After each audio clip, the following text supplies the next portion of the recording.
Okay, everybody, I would like to call to order the Tiburon Town Council meeting of June 18th. If we could please call the roll, Lee. Councilmember Fredericks. I'm sorry, Councilmember Fredericks, are you here? I am absolutely here. Thank you. Councilmember Nick Farr. In attendance. Councilmember Ryan. Here. Vice Mayor Wellner. He's Here. speechless. That's a first. And Mayor Thier. I am here. Okay, we are going to now move on to public comment on any items not on the agenda. Does anyone have public comment? Please come on up. Babblebrook tonight. Sandy Donnell. I just wanted to mention, I saw in the ARC that Marilyn Knight had died, and she was really a treasure to Tiburon. The nursery school, she was one of the originators of the Belvedere Tiburon Child Care Center over in the old Belvedere school. So I'm hoping that also Belvedere will make some proclamation or, just in the minutes, just to recognize what contributions she made to our community.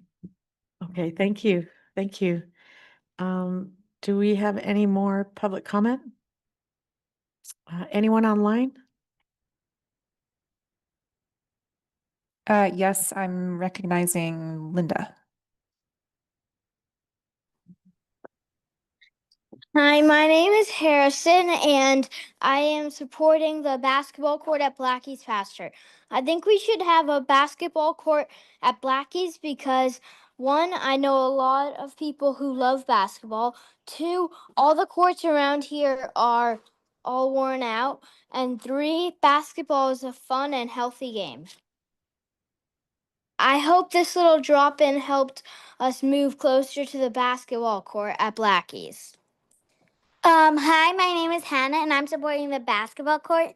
And I just want to say that we had a lemonade stand fundraiser at Blackie's, and a lot of people donated when they heard about the basketball court. Like, one person gave us $20 and didn't get anything.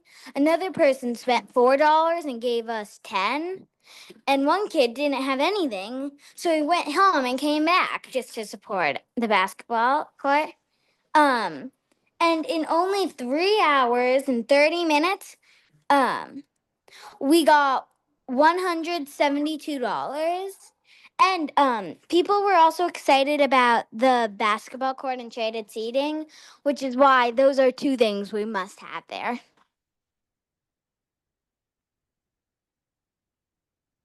Were you able to hear that? Wait, did they not hear my whole speech? Sorry. It's transcribed, so we can read it. Oh no, do you want them to go? Wait, can I- Thank you so much. No, I think we got it. Thank you. Thank you. Okay, thank you so much. Is there anybody else? No additional comments. Okay, thank you. We're now moving to our consent calendar. Is there any member of the public that would like to pull an item from consent? I am going to ask for any public comment on the consent calendar. Okay. Seeing none. Is there a member of the council that would like to pull an item from consent? I would like to move that we adopt the consent calendar. Okay, Second. great. Let's call the roll. Councilmember Fredericks. Yes. Councilmember Nick Farr. Yes. Councilmember Ryan. Yes. Vice Mayor Wellner.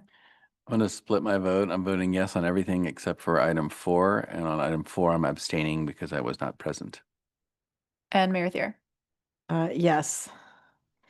And we are now moving on to public hearings.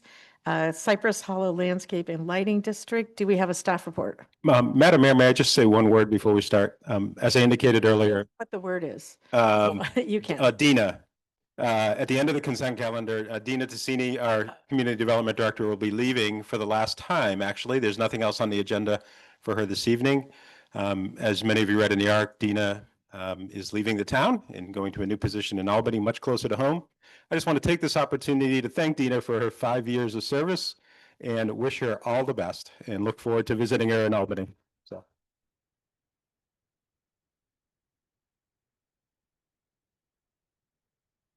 And I want to say something. I did put on the agenda that we're going to have a public negotiation right now, and Greg is prepared to offer more money and whatever else you want so that you stay. So. No, but I did want to make a comment and thank Dina for her service to the town. It's been 5 years, and Dina always comes at every single issue with a very funny perspective, and always actually tries to make the best decision. And, you know, Dina's job is really always every day to upset people because, you know, there's usually two neighbors that each want something and it's usually different. But she has managed to do a really good job. And I want to thank you. I want to thank you for your service. And I want to tell you not to be a stranger. And we're always here for you. And, you know, thank you for everything. And yeah. And thank you all. I guess I should come to the mic, right? Come to. Yeah, I'll do one more before you say anything else. I just wanted to say thank you to all of you. It's been great working with each and every one of you. And we had a long haul here. We got through our general plan and housing element, and there were some really difficult decisions that we made together. So I appreciate each and every one of you for us getting over that hump. And you guys don't need to be strangers either. There's great restaurants in Albany, not to downplay what's here, but there's some great restaurants, and I'd be happy to have you join me for lunch, dinner, a drink or two, you know, who knows? But thank you very much. Thank you. Thank you. Thank you, Tina.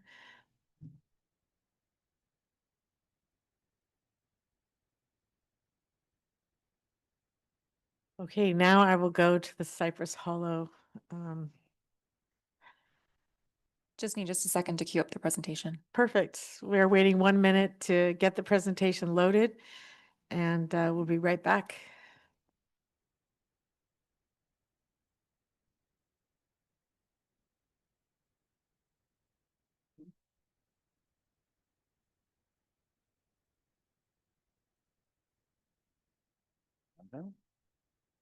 While we wait, we can all maybe attend the first Albany Planning Commission meeting. That's after Dina's there, and make lengthy public comment. Yeah. So-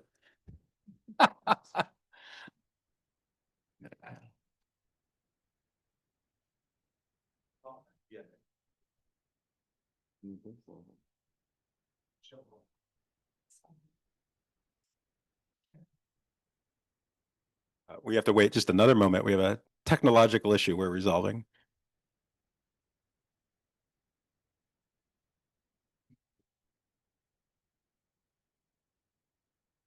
I don't know.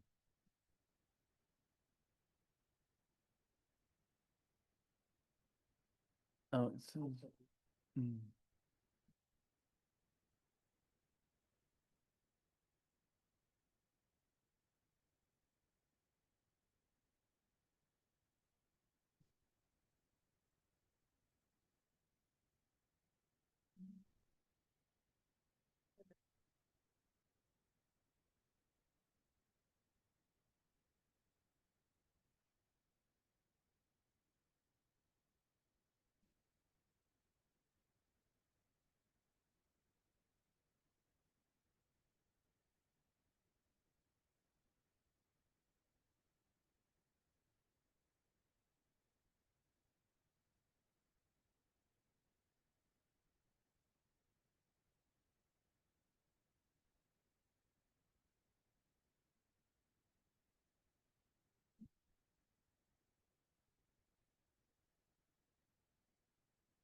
This will work.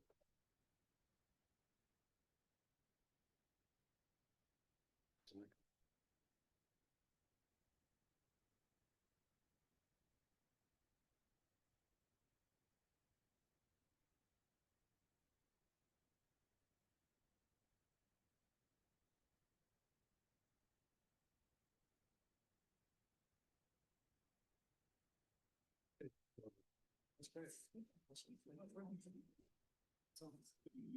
All right. Okay, I believe that the presentation has now been loaded. We are now going to public hearing number 1, Cypress Hollow Landscape and Lighting District. Thank you, Mayor, Town Council, members of the public. We're here this evening to present for a public hearing for the Cypress Hollow Landscape Lighting District Assessment. What our staff recommendations for Town Council are to conduct a public hearing regarding the fiscal year 25-26 assessment, and then adopt a resolution confirming the assessments and ordering a levy of the collections. Cypress Hollow is in the northwest quadrant of the peninsula off of the corner of Rancho and Cypress Hollow Drive. This map here shows the district boundary. The yellow highlighted areas are the sections of the district that the collection of monies from the parcels pays for maintenance. The large area down in the middle of the boundary is the Cypress Hollow Park. We have an easement on the east side there on Rancho Drive that we maintain, remove trees and maintain some of the screening. We have the entrance there to Cypress Hollow there on the bottom left-hand corner, and then another little drainage easement on the west end of the boundary that the town maintains. Little background here, this district was established in 1990 by the County of Marin, and the development has 44 parcels that contribute to this district. The town annexed and assumed the landscape lighting district administration in 1998, and the funding again pays for maintenance of the landscaping irrigation on the east boundary corridor, the entry landscaping irrigation on the southwest boundary, and the park. This is a 3-step process. We order an annual engineer's report, which was done a month ago. Then at that meeting, we set a public hearing date to approve the engineer's report. And then we're here this evening to conduct a public hearing, confirm the assessments, order levying assessments, and transmit the assessments to the county assessor's office. The assessments are unchanged from prior years. Still the same. We collect $378 per parcel per year. The diagram has not changed. This year, we are asking, again, have not changed, $14,000 for service recovery. This includes work from our staff for the park, materials and supplies, MMWD for water, and then tree maintenance. That's our large one. So it costs somewhere around $37,000 a year for maintenance. The estimated beginning fund balance last fiscal year, July 1st, was $28,000. That's a high number because about 3 years ago we were in the red, so we did ask for a one-time contribution from Town Council that helped boost that fund up. Our estimated revenues are $16,632. That's from the parcels, the 44 parcels that we collect $378 from. Estimated expenditures, $37,000 from above. We're not asking for any contribution from the town, so our estimated ending balance for next year, June 30th, 2026, will be $7,000 in that fund, a little over $7,000. So again, the recommendations for this evening are to conduct a public hearing regarding the fiscal year 25-26 assessment and adopt a resolution confirming the assessments and ordering a levy and collection from each parcel so we can transmit that over to the county. And we're available for any questions. Okay, are there any questions of staff? Seeing none, do we have a motion? Is there public comment first, actually? Okay, any questions? Yes. Are there similar to other properties in Tiburon, do a portion of the property taxes for this district go to the town? This is the only landscape lighting district that we collect a parcel tax from to help pay for the amenities in the park for the maintenance. No other properties are contributing towards it. So are they annexed into Tiburon, and are they paying a portion of their property taxes to Tiburon, or is it just the the lighting district assessment? Oh, no, they're annexed, so they have their property tax. This is a special tax on top of their Okay. annual property tax. Thank you. Okay, do we have more questions for staff? Okay, I'm not seeing any. Do we have a motion? Public comment? I already did public comment. Do we have a second? Second. Okay, let's have a vote. Councilmember Fredericks, Councilmember Nick Farr, Yes. Councilmember Ryan, Yes. Vice Mayor Wellner, Yes. and Mayor Thier. Yes. Okay, I have a question. Now that we're all present and no one's on Zoom, can we go back to voting collectively with ayes and nays, or do we still need to do roll call each time? You don't have to do a roll call vote if we're not, if no member is teleconferencing in. okay, thank you. Okay, we are now moving on to action item 1, Caltrans SR 131 pavement project. Consider directing staff to submit a letter on behalf of the town council related to the proposed project. Do we have public comment? I don't think there's a staff report. Do we have public comment? Please come on up. Am I the only one? No, I'm going last. I just walked in. Okay.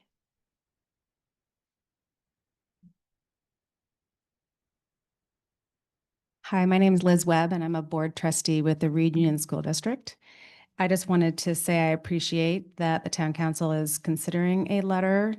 I'm not entirely sure the contents of the letter, but I'm hopeful that it puts student safety first and addresses the concern that many in the community, and noting the Reed Union School District, has raised related to student safety and the bike lanes that have been proposed between specifically Blackfield Drive and Trestle Glen Boulevard to hopefully address the need to prioritize safety and potentially remove the addition of those bike lanes for this project until a later date when the safety is addressed. We are mostly concerned with students who will be onboarding school buses in that corridor, and there's a significant concern that young children would be needing to cross bike lanes or be impacted by these lanes while they're onboarding and offboarding the buses. Additionally, students might potentially choose to use these new bike lanes that are being added to Tiburon Boulevard in this corridor for transportation to and from school. And it is a less safe alternative than the current one, which is along Greenwood Beach Drive. So if we could focus efforts on improving the safety along Greenwood Beach Road, I guess, that would be a preferred route. So I appreciate you considering this letter. Thank you very much. Thank you. Do we have more public comment? I have a little handout, which I will speak to in the second part of my little chat. Oh, thank you.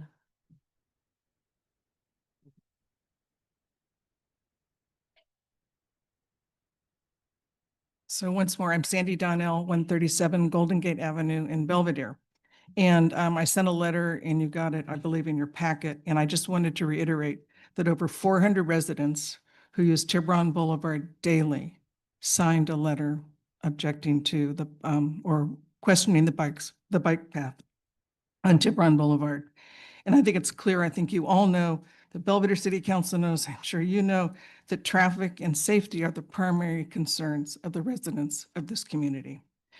Traffic will not be improved if the narrowing of the lanes, reducing the speed limit, and impeding the successful work of the yellow bus program.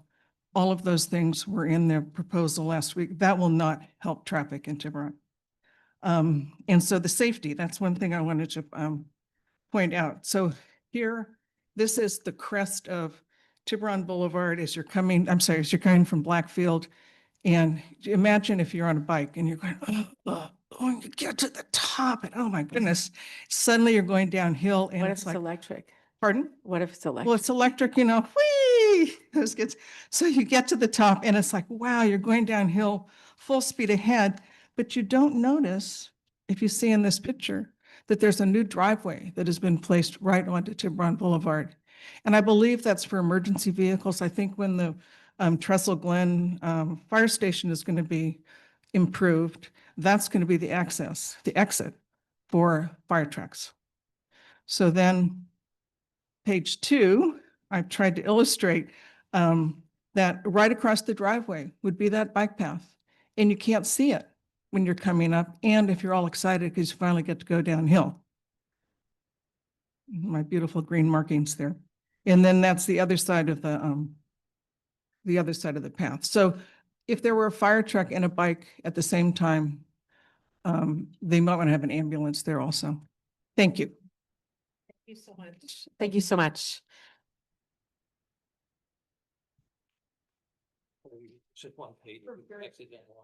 Okay, thank you. These elderly people are so demanding. Good evening. My name is Bob McCaskill. I'm the chair of the Yellow Bus JPA that operates school buses for the Reed Union School District here in Tiburon. As many of you know, this JPA was formed 9 years ago under the leadership of Tiburon Mayor Jim Frazier. In recent years, up to 50% of the students in the Reed Union School District have taken our buses to and from school, dramatically reducing the congestion on Tiburon Boulevard. Traffic data in the program's very first year showed a 40% reduction in transit times along Tiburon Boulevard during the bell times of the school in the morning and the afternoons. The effectiveness of this program is now threatened by the proposed bike lanes on Tiburon Boulevard between Trestle Glen and Blackfield. Marin Transit, in a letter dated March 14th of this year, said that the proposed bike lanes create conflicts with bus stops and that they are unsafe. The superintendent of the Reed Union School District has indicated the district's concerns about the unsafe situation for its students that will be created by the proposed bike lanes between Trestle Glen and Blackfield. Our school bus provider, that's First Student, has said that they will not allow their buses to stop in the bike lanes to load and unload students. Thus, if the proposed bike lanes are built as designed, we will lose all of our stops between Trestle Glen and Blackfield. That serves an enormous part of the Tiburon community, everything west of Trestle Glen. We operate 20 routes per day. Our combined routes carry up to 1,000 students each day. Recent TAM data showed that only about 100 cyclists ride on Tiburon Boulevard each weekday. My question to you are, these 100 bike riders, many not even residents of Tiburon, more important than the safety of our school children? Caltrans has acknowledged that the proposed bike lanes represent a safety concern, but those concerns could be reduced by redirecting the bike lanes behind the bus stops in a separate phase 2 of the project some years later. However, Caltrans is quick to also say that there is no current funding available for such a phase 2, and they cannot predict if future funding will ever be available. It is also quite possible that Caltrans does not have sufficient right-of-way in those locations to move the bike lanes behind the bus stops to accommodate this safer design. If you look at the photo I just passed out, it's the bus stop at Tiburon Boulevard and Jefferson Drive. There is no room to put a bike lane behind the bus stop unless you're prepared to condemn the backyards of those houses in Beveron, which I doubt really would make sense. Again, my question is, why would we build these bike lanes that are unsafe and without any assurance that they will be made safe in the future? The simple solution is to ask Caltrans to defer adding the bike lanes between Trestle Glen and Blackfield until such time as the design and the funding is available to ensure that they would be safe for both cyclists and the children riding our school buses. I urge this council to take that position. Thank you. Okay, more public comment? Hi. Hi, Mayor and council members. I'm Terrell Culloway, Mayor of San Anselmo, but I am here in my capacity as the Executive Director of Marin County Bicycle Coalition.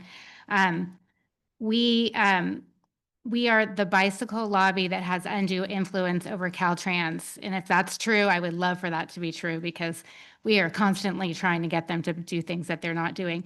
This, however, is a project that is $13 million. I have no idea why you would give up $13 million for a $200,000 section of this $13 million project.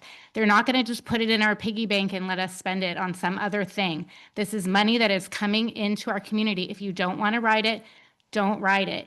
And then, you know, your newspaper itself talked about, they got a quote from somebody from First Student, the administrators, and they said absolutely they would stop in the bike lane. It is California law that school buses can stop in bike lanes. I live off of a Butterfield, and there are 7 bus stops in the bike lane off of Butterfield, and there have been no incidents of bicyclists running over kids. In fact, most of the people who are riding past are kids on bikes at the same time.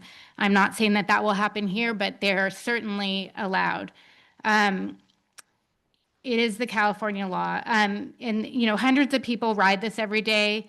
There's no reason not to keep them safe, the ones who do want to ride it. It does not preclude kids from still riding on the safer route. And that's the way most people will probably choose to ride. But why would you give up a $13 million project for just this one little section here? I know change is hard. No lanes are going to be removed. It's not going to slow traffic down, but it is going to make it safer for the hundreds of people who do ride it every day. So thank you for considering my points. Thank you. Thank you. Hi, my name is Margot Geithheim. I live at 63 Mercury Avenue, which is right near this section that we're all talking about. And I love biking. I guess I'm one of the hundreds. I've been biking since I was 11 years old. And yeah, I think it is, you know, ironically, I have recently started, there's a Mill Valley bike lane. I hope this is what you guys are talking about. Microphone, please. There's no microphone with this. Oh, you want me to walk with the medicine? Okay. So I'm just showing them in Mill Valley, which has this nice, beautiful bike lane with the little white slats protecting it. And it's true, you know, a car could still hit you if you're in this bike lane, but it feels so much safer. And I can't tell you, I've worked in Mill Valley and ridden this bike lane for 20 years, and it's a much safer feeling. It really is. I would not have my child bike there if I knew there was. And one time I did pass one of my neighbor's children, just one time in all these years, on Tiburon Boulevard. Can you please sit back? We don't Okay. let audience Anyways, approach the council. I did see, okay, you want to see this? I'm just showing, these are the bike lanes. Why don't you sit Okay. at the chair? All right, sorry. Anyways, it's like the previous speaker said, $13 million is great. You could make a really safe. Maybe they'll cut into the hill. I'm sure they'll cut around the bus stops so that bikers would go around behind the bus stop. But like the other lady said in San Anselmo, it hasn't been an issue. So I think we should definitely pursue it. You know, children are only children for so long, but bikers, you know, like I've been using this bike lane for 40 years. Thank you. Thank you. Is there any more public comments?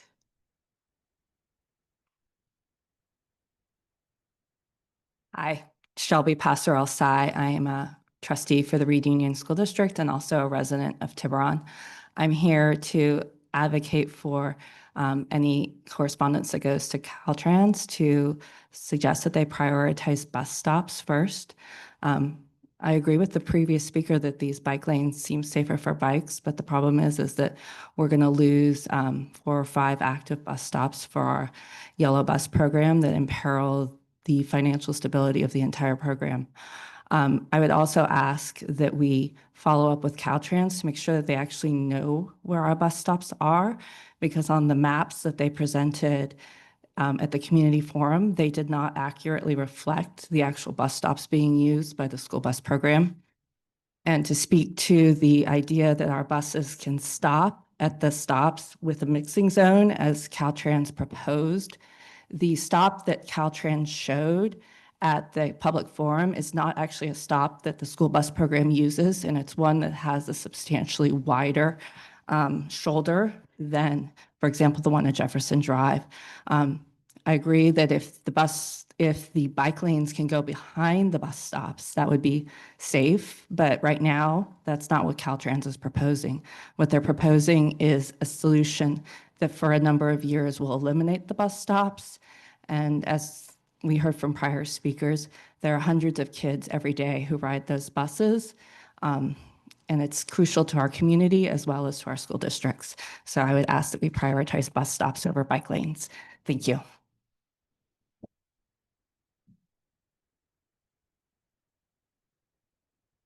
Good evening.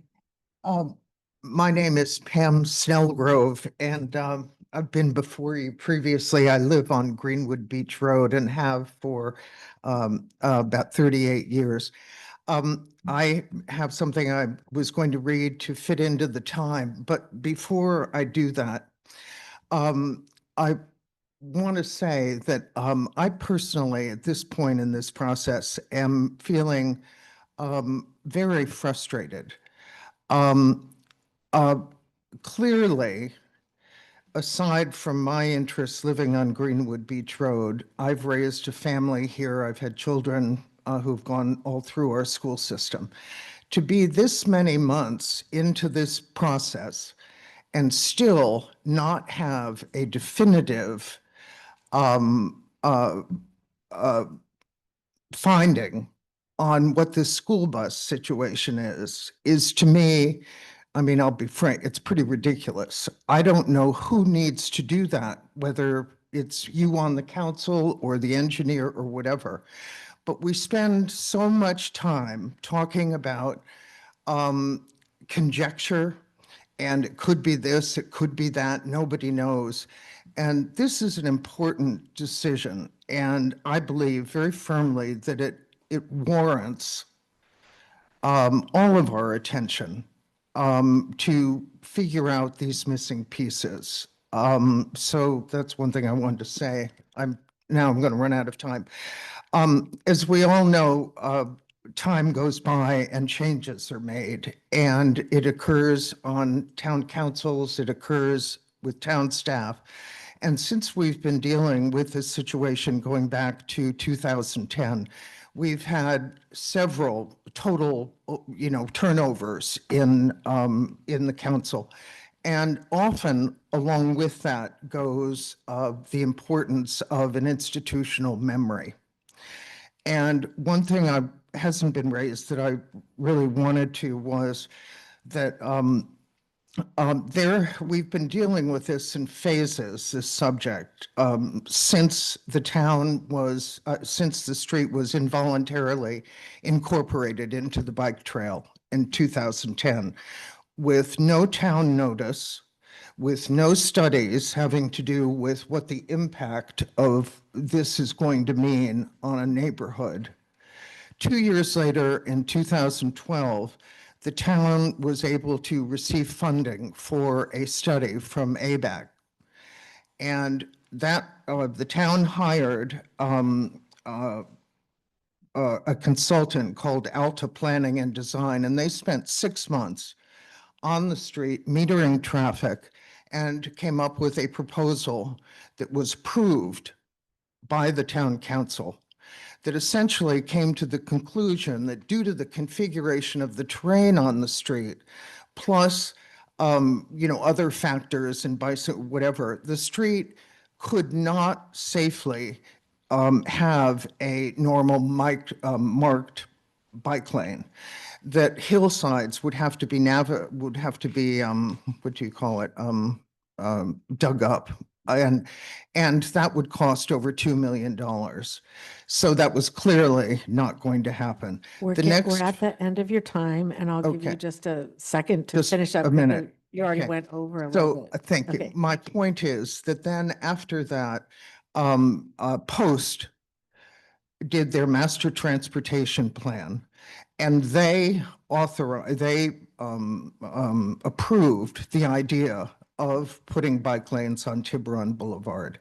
Then in 2023, the town council again voted as part of the master plan to put bicycle paths on there. So what I would ask you is, I don't know what you're planning in terms of a letter, but if you individually have differences with this or don't think it's necessary or think it's unsafe, then we would respectfully ask that you correspond with Caltrans individually, because 3 town councils have approved these bikeways. Thank you. do we have anyone else?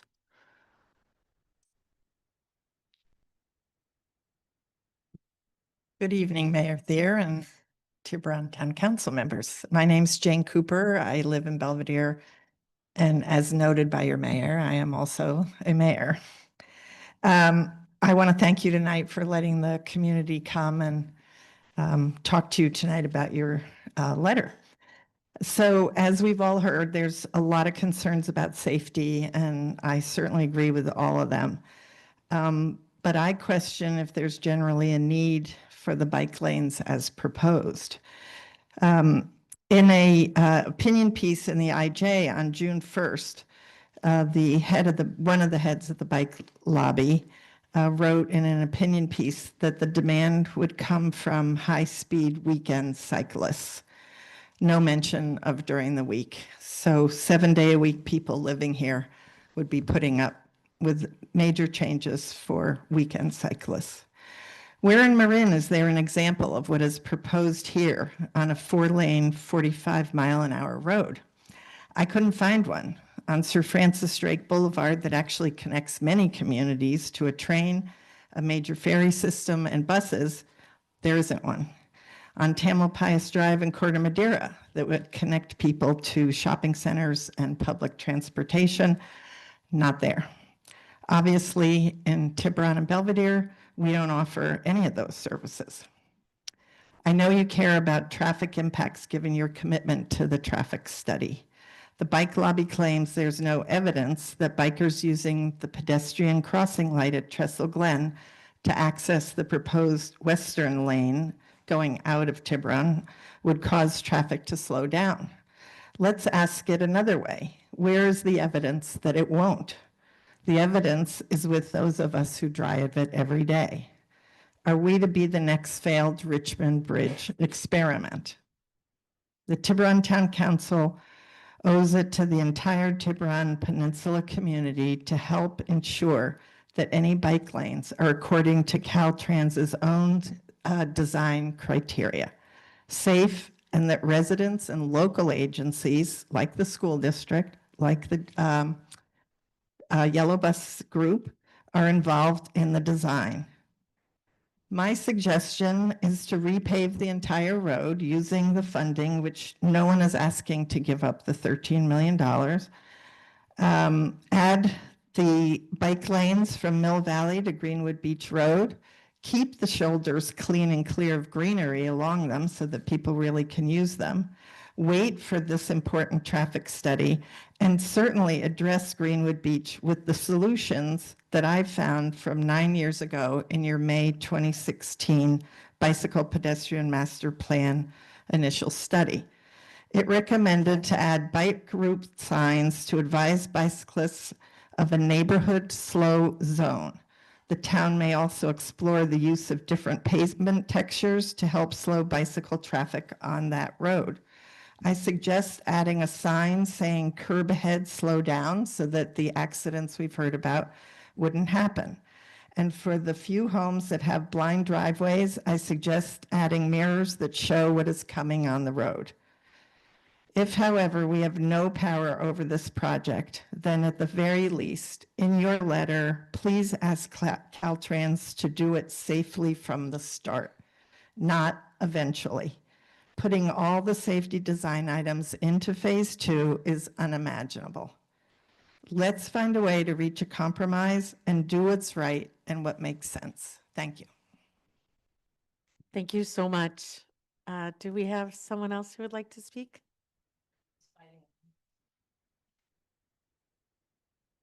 Hello, Madam Mayor. Hello. Council. I'm Evan Siegel. Just adding what I've seen is a lot of controversy from both sides on this, with safety being the primary issue. And the one addition to that, what I would add is that a letter feels very weak, given this potential safety of children and school buses. So I would recommend that the council instruct the solicitor of the town to prepare a temporary restraining order against Caltrans, and that would be if Caltrans cannot come back to the table and negotiate with the town about safety and these issues that are going here, but insists on going ahead full steam with this, then a temporary restraining order that would enjoin them from proceeding. And it sounds like the town of Belvedere, the school district, the bus company, and others would be willing to sign on as parties, either directly or as an amicus brief as part of this. Thank you. Thank you so much. Do we have more comments?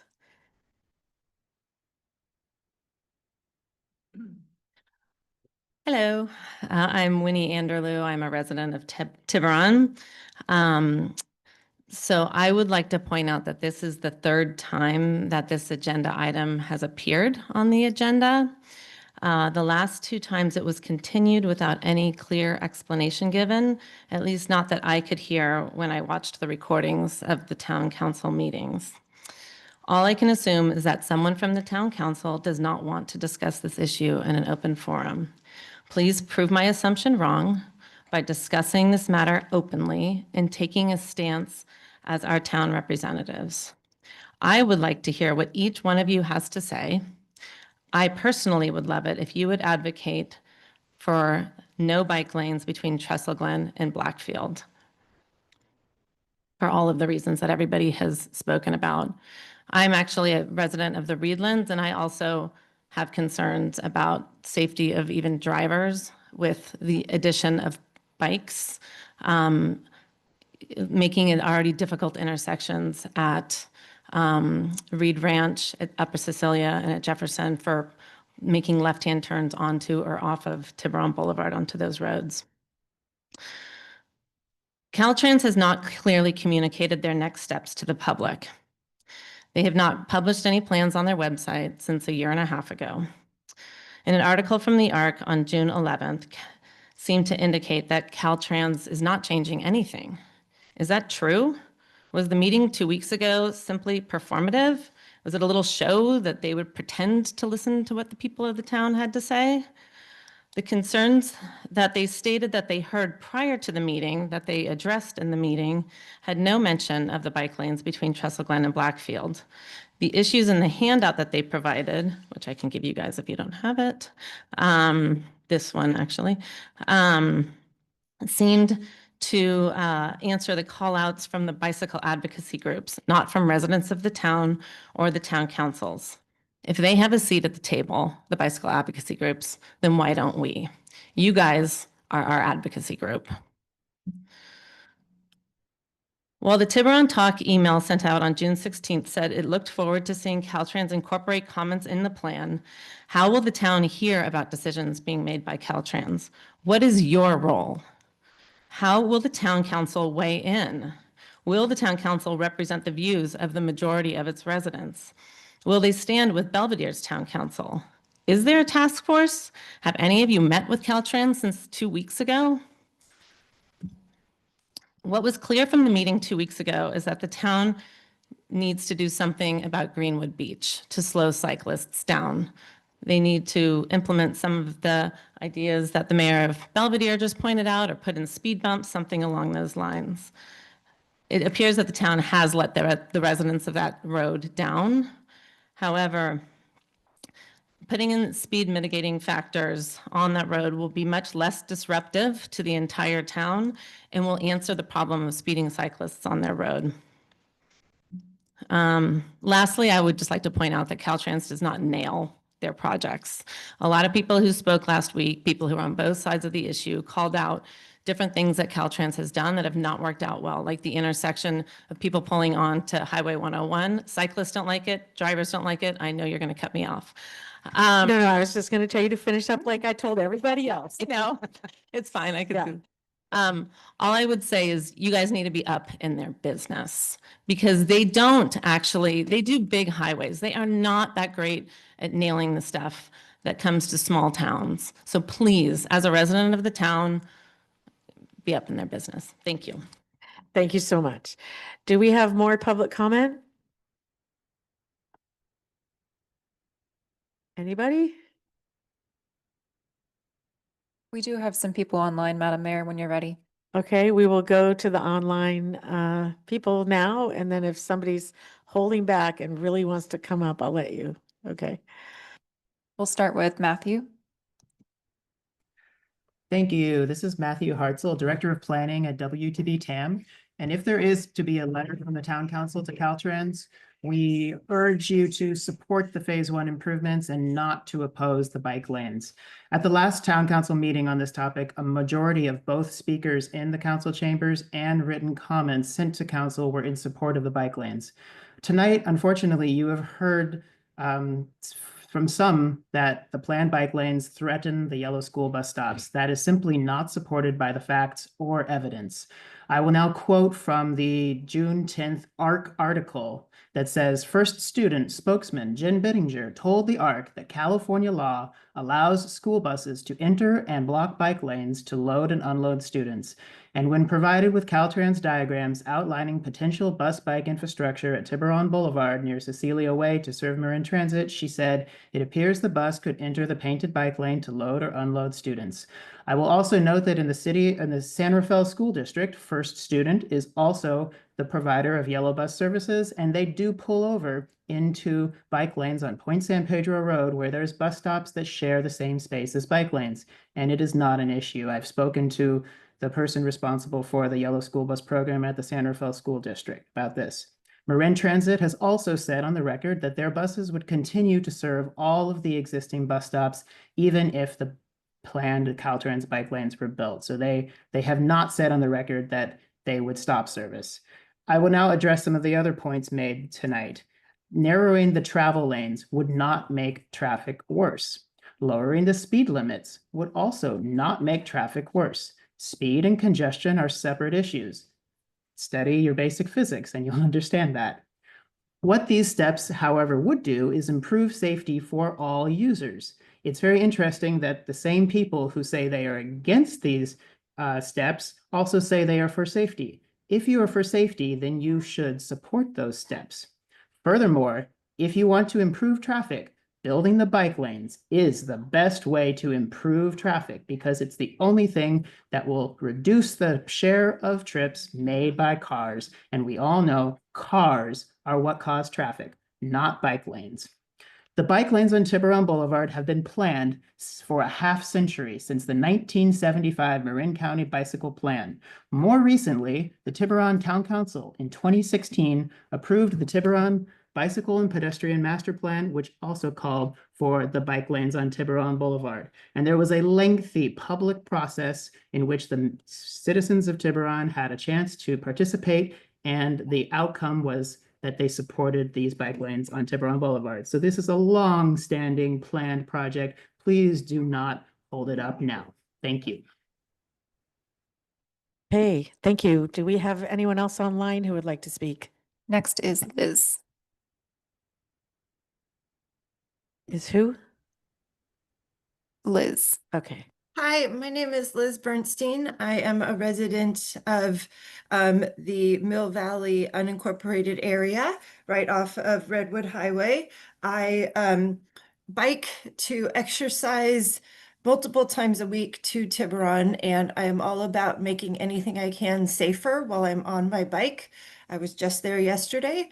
As one of the women said earlier who bikes to Mill Valley as well, I felt so much safer when the bike lane on Blythedale was put in with the pillars.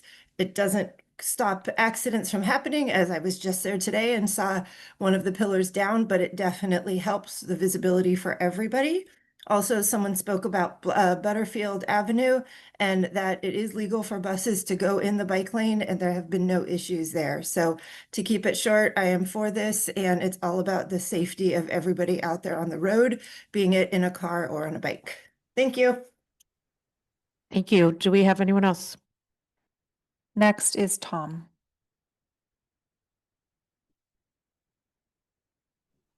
Hello, Tiburon Council. I'm Tom Knauer. I know many of you personally. I live in the Bel Air neighborhood and have been a long-term resident of Tiburon. I am an avid cyclist, member of a local cyclist club, volunteered in the community extensively. I'm also a member of the Marin County Bicycle Coalition, and I've had correspondence and discussions back and forth with the leadership, including Warren and Terrell. And I've also received their emails and read the article by Matthew, or opinion piece in the Marin IJ. And I just want to go on record in stating is that I think you heard at the last meeting, most of the local cyclists, if not all the local cyclists who regularly commute and ride that Boulevard, Greenwood Beach Road for recreational and commuting purposes are not in favor of the bike lanes. We are in favor of the bike lanes from 101 to Blackfield Road, but not between Blackfield and Trestle Glen for many of the reasons that have been stated already. And I also want to correct some mistruths that have been stated. We are not giving up $13 million if we don't do this short section of bike path. And I want to make sure that that's made clear.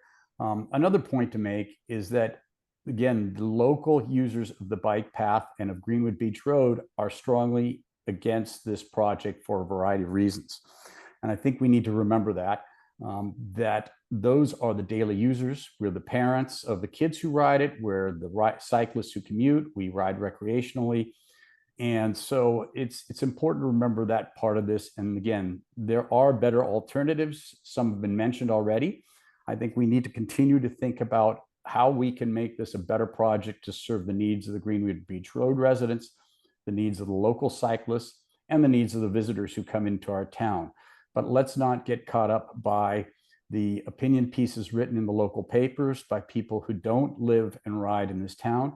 And let's not get caught up in Caltrans's push to make this project happen. Let's do the right thing for the community and make sure that it's thoroughly vetted and that this one piece, which is the smallest piece of the project, is thoroughly thought through and, if necessary, delayed and fixed for a later date. Thank you.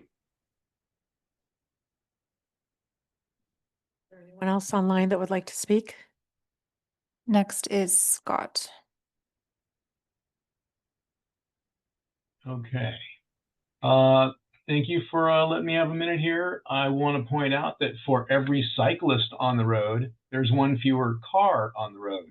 And if you want to impact the traffic problems, reducing the number of cars on the road would be the best way to provide safety for kids when there are fewer cars to run them over. And buses and bikes seem to have successfully shared the road real estate all over the county of Marin for many years without there having to be special bus stops built, special considerations given. The whole notion that merely having a bike lane that interacts with a bus stop is somehow inherently unsafe is just an opinion that's not really based on anything, because the facts speak for themselves. Anywhere else in Marin, buses and bikes share the road. Everybody seems to get along. You don't hear stories of buses running over bicyclists or vice versa. And yet somehow it's special in Tiburon that adding a bike lane is going to somehow make the children less safe or somehow make the buses not be able to run. There's a lot of conjecture, not a lot of evidence. I think not having bike lanes doesn't increase anybody's safety, especially for those of us who do ride bicycles and do want to be able to commute through Tiburon on a daily or even a weekly basis. and I'll give back the rest of my time. Thank you. Okay, do we have anyone else? Next is Tudor.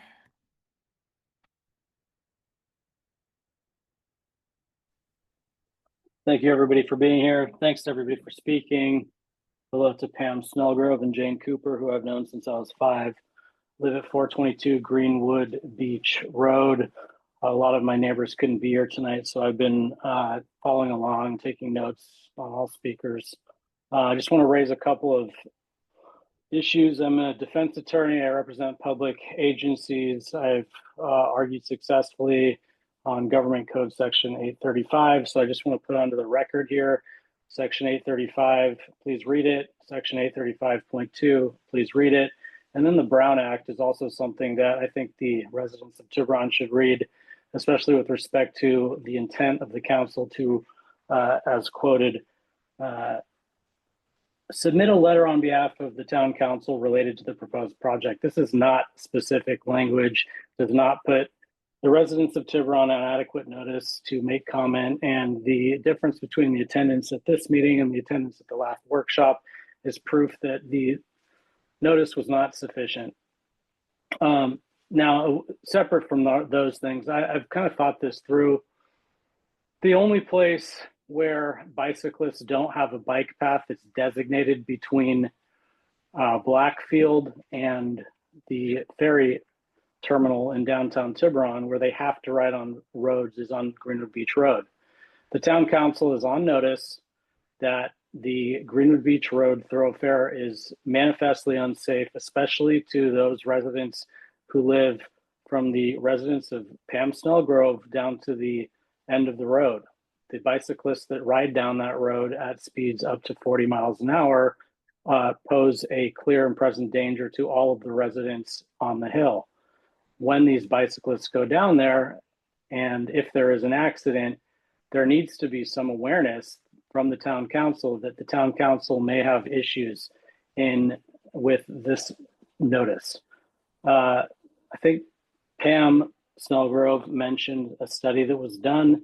The Greenwood Beach Road thoroughfare is not safe. It was thrust upon the residents as a thoroughfare as part of the bike trail map in 2010 without any kind of comment, without any opportunity to discuss. I know that there are concerns from people down in Belvedere about increasing traffic, but none of them actually have the same concerns that the residents of Greenwood Beach Road do, which is facing bicyclists every day. As I said at the last meeting, I have a daughter who's 1 year old. I went to the Reed Union School District. My daughter will do the same. I want her to be safe. I want school children to be able to still ride on Tiburon Boulevard, on Greenwood Beach Road. I do not want adults who ride 4 across, 3 across, Pelotons riding on Greenwood Beach Road. It is unsafe. You've heard it so many times. We don't want something bad to happen. It's clear as day that it will happen. If you're not going to do something with Tiburon Boulevard, then do something with Greenwood Beach Road and come to the residents and talk to us about what the issues are. I have a lot of ideas about how to do it. Some won't be popular with my neighbors, but adding mirrors and speed bumps and signs isn't going to do it. And that's pretty much, I think that's where we sit as a community. And I'd like to have the council actually come to us as stakeholders, as the only residents in Tiburon who don't have a bike lane alternative to this thoroughfare. So thank you very much for your time. Thanks for listening. Thank you so much. Do we have more speakers, Lee? Next is Guard. I just want to get a sense of how many speakers we have waiting. This is the last one. Okay, and the name is? Guard. Thank you. Please proceed.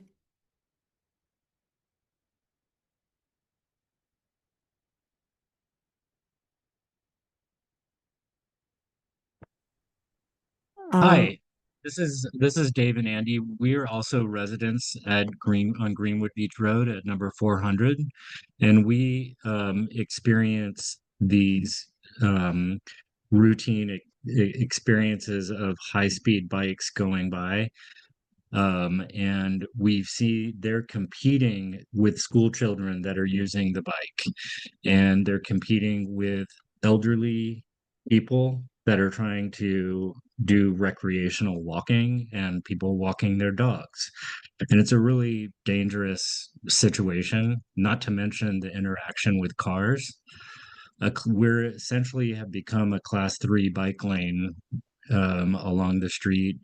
It's a mixture of all of these different things thrown together. It's really an untenable situation that personally experiencing it, we really hope that the bike lanes can get built for the people that are doing these high-speed electric bikes and heavy testosterone led charges on their exercise, which is great. We're pro bike, we're pro recreation, but let's give them a safe lane. And for those of you that are out there that are local residents, we're not suggesting banning you from using the road, and we're not anti-bike, but we also are having a really challenging situation, and we also would love for the town council members to come to our street to have that experience and see it and to meet with the residents. We're having trouble hearing you. I have kind of given as much as I could. I'm okay to let go. Thank you.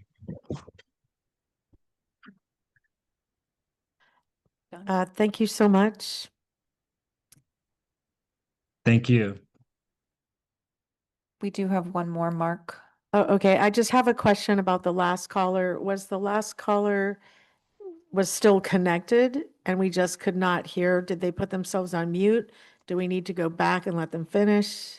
I think they had an issue with their audio. I Okay. saw in the transcript that they said that they were finished. Okay, I saw that too. I just wanted to check. Okay, Yeah. great. Let's go to the next caller. I feel like it's a radio station, actually. It's the next caller. Very old fashioned. I know. Are there radio stations anymore? You can go ahead, Mark. Okay, thank you. Hello, esteemed council members. My name is Mark Abramson. I'm a resident of Mill Valley, and I'm an avid bicycle rider with 3 young children. Yeah, is I'm it one our of- audio? See if we can turn it up. Yep, can you hear me? Mark, could you hold on one second? We Oh, sure. actually can't hear you, and we're gonna see if the audio can be turned up. It's up. It's up but not on. Can you hear me now? Okay, well, give us 1 second. We're just gonna give us 1 second, Mark. Okay. We can see what you're saying. We have a transcript going at the same time on a big screen. However, I'd like to also hear your voice if we can. Let me try to disconnect. Okay. Mark, if you can disconnect from the call and then reconnect. Okay, sure.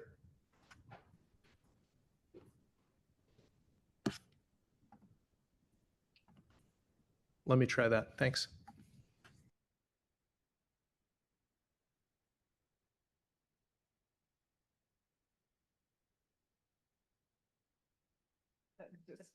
That broadband,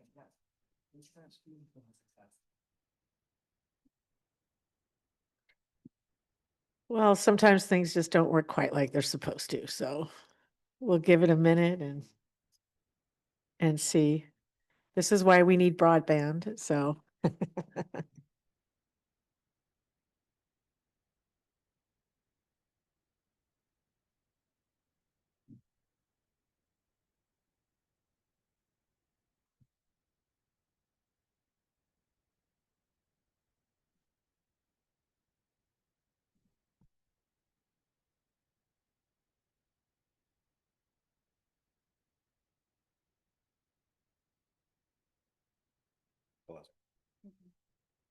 Mary hasn't reconnected, so we're not seeing him back online.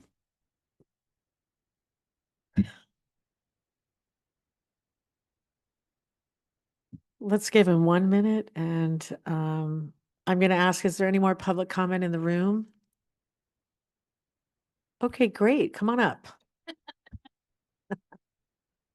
To share like as perspective, You like just parks? one person. I am very, as a mom, I'm very nervous about, oh, my name's Emily. I live in Belvedere. Poplowski's the last name. I am very nervous around cyclists. I think cyclists, there are many good ones, but there are many cyclists I see who will not stop at stop signs. And as a mom, I feel more nervous about a cyclist hitting my kid than a car. And in my day-to-day commute in San Francisco, I cross a very well-designed bike lane with the cones and traffic lights. And even when the traffic lights signal stop and I'm crossing, the bikers still almost hit me and I'm an adult. So this is like maybe a human nature problem where if bikers, I don't know, like stop at stop signs or go slow if there's signage on the street. But that's just my perspective around certain bad actors that would make me nervous with my children. That's all. Thank you. Do we have any more comments in the room? I have Mark. Great. Mark is here. Go ahead, Mark. Hello, can you hear me now?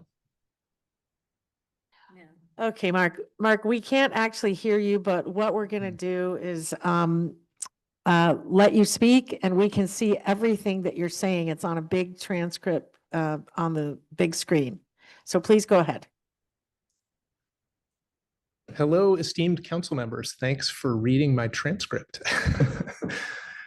My name is Mark Abramson, resident of Mill Valley and avid bicycle rider with 3 young children. I am one of the many riders who travels down Tiburon Boulevard on a bicycle. I am also the former president of USA Cycling, our national governing body for the sport.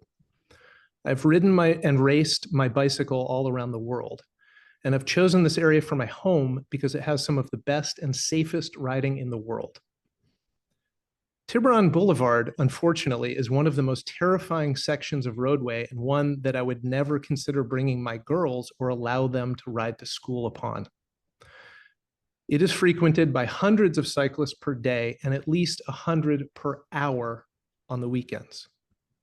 In my vast experience riding on Sir Francis Drake, throughout Mill Valley, and many other successful local and Caltrans-built bike lanes, the drivers and bus drivers appreciate not having cyclists in their lane of travel. Bike lanes will be appreciated by the kids riding to school on their e-bikes and regular bikes, the cycling commuters in your community, and the drivers and buses trying to get to school and work safely. I would ask the council to fully support the bike lanes in their letter to Caltrans. Thank you for your time, and thank you for reading this transcript as it appears. Thank you so much. We actually, our reporter Francisco from the ARC made it so we could hear your voice too. So we got both. Thank you very much. Do we have anyone else, Lee? Seeing no further comments. Okay, anyone in the room? It's your last chance. Okay, so I am going to bring this item now to the town council for discussion. And who would like to start? Let's start with a question of staff, please. Yes, please. So I do have a question of staff about the interaction between buses and bikes. I know for regular transit buses, they're required to stop behind them. Is that correct? For a cyclist in a bike lane? In a 2-lane highway. In a 2-lane highway with no median in between, a physical median or a painted double yellow they call, only the vehicle behind the bus needs to stop. Now, if there is a physical barrier or a double yellow, meaning 4 yellow lines painted, that constitutes an actual physical concrete median, but without the concrete there.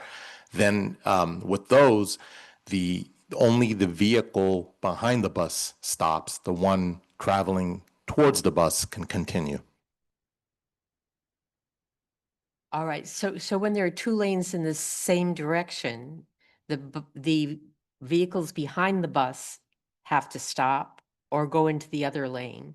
So on Tiburon Boulevard, since we have a concrete median, landscape median, physical barrier there, the vehicles behind a bus, both lanes, if there's even three, would have to stop. They have to stop. And then what about bikes? They don't follow the rules of vehicles when they're traveling behind a bus? Per the California Vehicle Code, bicycles need to follow the same rules that vehicles follow. So they must stop at stop signs. If a bus is stopped with the arm out with the flashing stop sign, bicyclists must stop as well. So it applies to school buses also. Correct. All right. Thank you. Okay, Madam Mayor, sure. would you consider letting Bob McCaskill address some of the confusion between what people have said, first student has said versus what they told the yellow bus the JPA?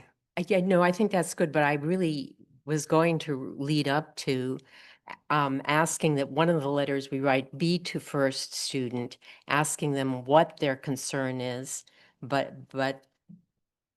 I bet you Bob can say your. Yeah, I don't think we can do that because we would have to give everybody an opportunity to speak again. And, you know, what I did here tonight is that people have really strong opinions, and that's a good thing. I really think that out of strong opinions comes the best public policy possible. But if we start letting, you know, one person speak, then I got to let someone else speak. And I hope that everyone understands that's no disrespect to any individual. It's just we had public comment and it closed. And it's in the council's hands right now. So I see a hand up from Isaac. Yeah, I just had a question, Madam Mayor. If we have a question for someone who's here, we can ask that and they could answer us. I'm going to actually ask that the council discuss this now. And that if you have something you want to bring up that you think someone might say, you could just say that. Okay. This is not a hearing where we're trying to prove one side's right, one side's wrong. This is really whether the council wants to write a letter, what we want to put in that letter. And, you know, we should discuss it amongst ourselves. I mean, unless there's a real piece of information that nobody knows that hasn't been said. So I had I'll just make my comment then. So there's a group of Tiburon residents who you know, being on post, we heard from a lot, and we're hearing from them about this issue. And I want to make it clear that I think the town council hears where they're coming from, and I think the issue of speed and bicyclists on Greenwood Cove Drive and Greenwood Beach Road, because I think it is two separate street names, although it is the same street. They've seen a massive increase in bicycle traffic, which is similar to what we've seen on the old rail trail and the mixed use bike path. We've noted that in our parks master plan and a desire to address speed and congestion, and even potentially talked about separating bike and pedestrian traffic on the ORT. I think the Greenwood Cove Drive and Greenwood Beach Road residents issue is not a Caltrans issue. I think it is a town issue. And I think that, you know, there are parts of that road that are county owned and portions that are town owned and maintained. And I think we as a town should be able to work with the residents and figure out the safety concerns there. And I'd like to propose that we create a subcommittee tonight to engage with that neighborhood to move quickly on mitigating safety issues that are on that road now. Okay, so Ben, is that? If it's an ad hoc subcommittee, you can do that as part of your comments, correct? You don't have to separately agendize that as part of the discussion tonight. Okay. So I would like to move that we create a subcommittee to address the safety concerns that the residents on Greenwood Beach Road and Greenwood Cove Drive have addressed through this process, and work with town staff, TPD, and the residents to find solutions for the safety issues that they've brought up in this process. I'll second that. Okay, is there discussion on that motion?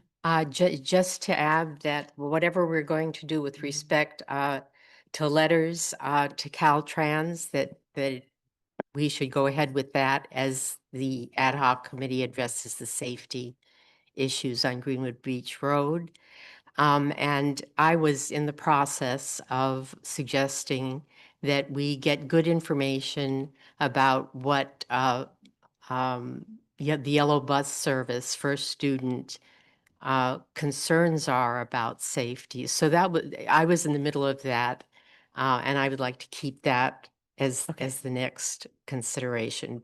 But saying that, did you make a motion? Okay, I there's second that. Okay, there's a motion and a second. Now it's time for discussion on the motion, which is to create an ad hoc subcommittee to work with the neighbors regarding safety concerns on Greenwood Beach and Greenwood Cove Road. I can say my comments unless someone else wants to go. Jack I'm has still his mouth thinking- open. I'm still Oh, you're thinking still about my thinking comments, about what but- to say. Okay, I just want to say that I think the idea of an ad hoc subcommittee is a great idea. I like the idea. I'm glad we could do it. I think some of the issues are probably related to the letter, but I don't know how we deal with that. But I'm definitely supporting the ad hoc subcommittee. And I want to also make sure that the residents from Greenwood Beach Road and Cove want the ad hoc subcommittee, because otherwise it's going to be 2 council members in an empty room. So, Let me just suggest, just talking about the whole process, that we also consider with respect to phasing the project, that we just in our letter to Caltrans suggest paving all 131 from Kipling to Blackfield, also trenching and laying the conduit. And whatever we're doing about safety on Greenwood Beach Road can go forward as phase 1 goes forward. Yeah. Yeah, I definitely agree that cleaving off the safety issue with Greenwood is the right way to go. I guess the only hesitation I have with the subcommittee is they definitely said, we want to speak to all the council members and voice our concerns. So I want to make sure that I hear their concerns. You know, it's kind of the same thing you said. yeah, I mean, That's it, fine. I it think can would- be a public hearing. No, it can't. Ben is saying no. Yeah, I think we start with the subcommittee and then I think we bring it to council and say, hey, this is what we heard. The Greenwood Cove folks can come to and keep us honest. And then we're properly agendizing it and also kind of vetting and getting context on some of the ideas as well, because we can't speak candidly with the neighbors and sort of hear where they're coming from and hear the ideas if we're not outside of the meeting. But I think we have to separate this from the Tiburon Boulevard bike lane Well, issues. It seemed like an obvious step forward. That's why I suggested doing it on the front end of the meeting so that we can at least take that off. Okay, of the so table. there is a motion. I'm going to call for the vote unless there's more comments on this one aspect, and then we'll go back to the letter. I am going to support this, but I'm going to support it with the caveat that I want to make sure that the Greenwood Beach Road and Cove neighbors want to do this. And since this was not put on the agenda formally as an item, we don't have that input. I will still support it. And then if they don't want to do it, I assume we will receive a letter back from someone or the organization saying they do not want to participate in this. But this will give the opportunity. There's been, for many, many years since I got on the town council, issues with safety on the road. So we'll have the vote. Councilmember Fredericks, Yes. Councilmember Nickfar, Yes. Councilmember Ryan, Yes. Vice Mayor Wellner, Yes. Mayor Thier. Yes. And now, as part of establishing, now that the committee is established, are there two council members that are interested in volunteering to be on that committee? Thank you, Isaac. I knew you were going to do it. Who else do we have? I would definitely do it if no one else wants to. Isaac and Jack. Perfect. That's awesome. Thank you for volunteering. Okay, we're now moving on to the main item, which is the letter. So who wants to start? Well, can I Phyllis. just start by making a motion that we clarify the information we're going to be operating on by sending a request to first student that they could confirm what their safety concerns are with respect to Tiburon Boulevard. So that's just to send a letter of inquiry. Okay. Is there a second? I'll second it. I actually think that's been a big point of confusion. And I think the spokesperson has said publicly in the ARC something, and we need to get that clarified. So I will support that, actually. Do we have any discussion on that? If not, we will have a vote. No, we will not, as our town attorney is saying no. Okay. So, okay, then we will have Can a I vote. make a comment? Of course, yeah. I do not support this idea because I think it puts an unnecessary delay on what we're able to accomplish tonight. And I think I'm concerned that this sets us up to delay, I guess, until August, doing a letter to Caltrans that carries any sort of impact or language representing the many Tiburon residents who have given us feedback. So let me reply to that. We'll send a letter of inquiry. They'll either answer it in a timely fashion so we can consider what they have to say, or they won't. And then we'll just fly blind. Because the matter of fact is, if there are bike lanes on Tiburon Boulevard, there are many ways to address the safety that allow the school buses to stop. And that conversation can go on independent of whether first student responds or not. And if they respond, then we can incorporate that in our thinking. I know, but at the Caltrans meeting, they said they were going ahead with this phase one. And if whether we're waiting or not for the yellow bus, That's right, the first student to reply, they're going to move ahead. So I think we need to address with a letter to Caltrans Yeah. tonight. So I Irrespective actually of- think we heard different things because Caltrans was very clear that they were taking all the public input and coming back with a plan. So my understanding is that we don't yet have a plan from Caltrans that has incorporated all the input. And I think that they publicly stated that at the last meeting. So right now we have the first old plan, right? Which I don't know how, well, I do know how Caltrans manages to have every stakeholder come out against, not against a plan, but to have things they wanted to tweak in the plan. But that's what happened with the first plan. Everybody had changes. However, we don't have a plan right now. So that doesn't,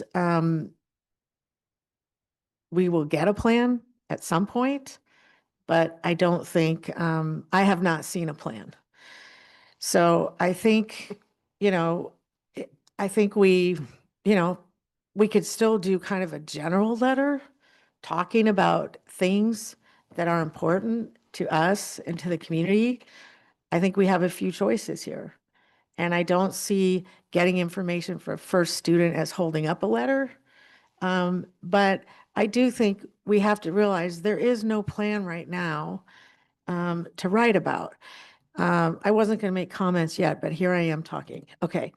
So some of the things that I think are really important are, to start with, there's I want to tell everybody here that we're all volunteers. And when I hear people come up and speak or some of the letters and they say unkind things, I just want to say, we have all treated you with respect. And sometimes we're not going to agree, but every single one of us up here, and it's not directed at me at all, every single one of us up here is a volunteer. So I would ask that you, think about that when you're writing your emails or standing up to talk, because, we treat everybody with respect and we're asking you for the same. I do think that there was a phase 1 and a phase 2 that was talked about.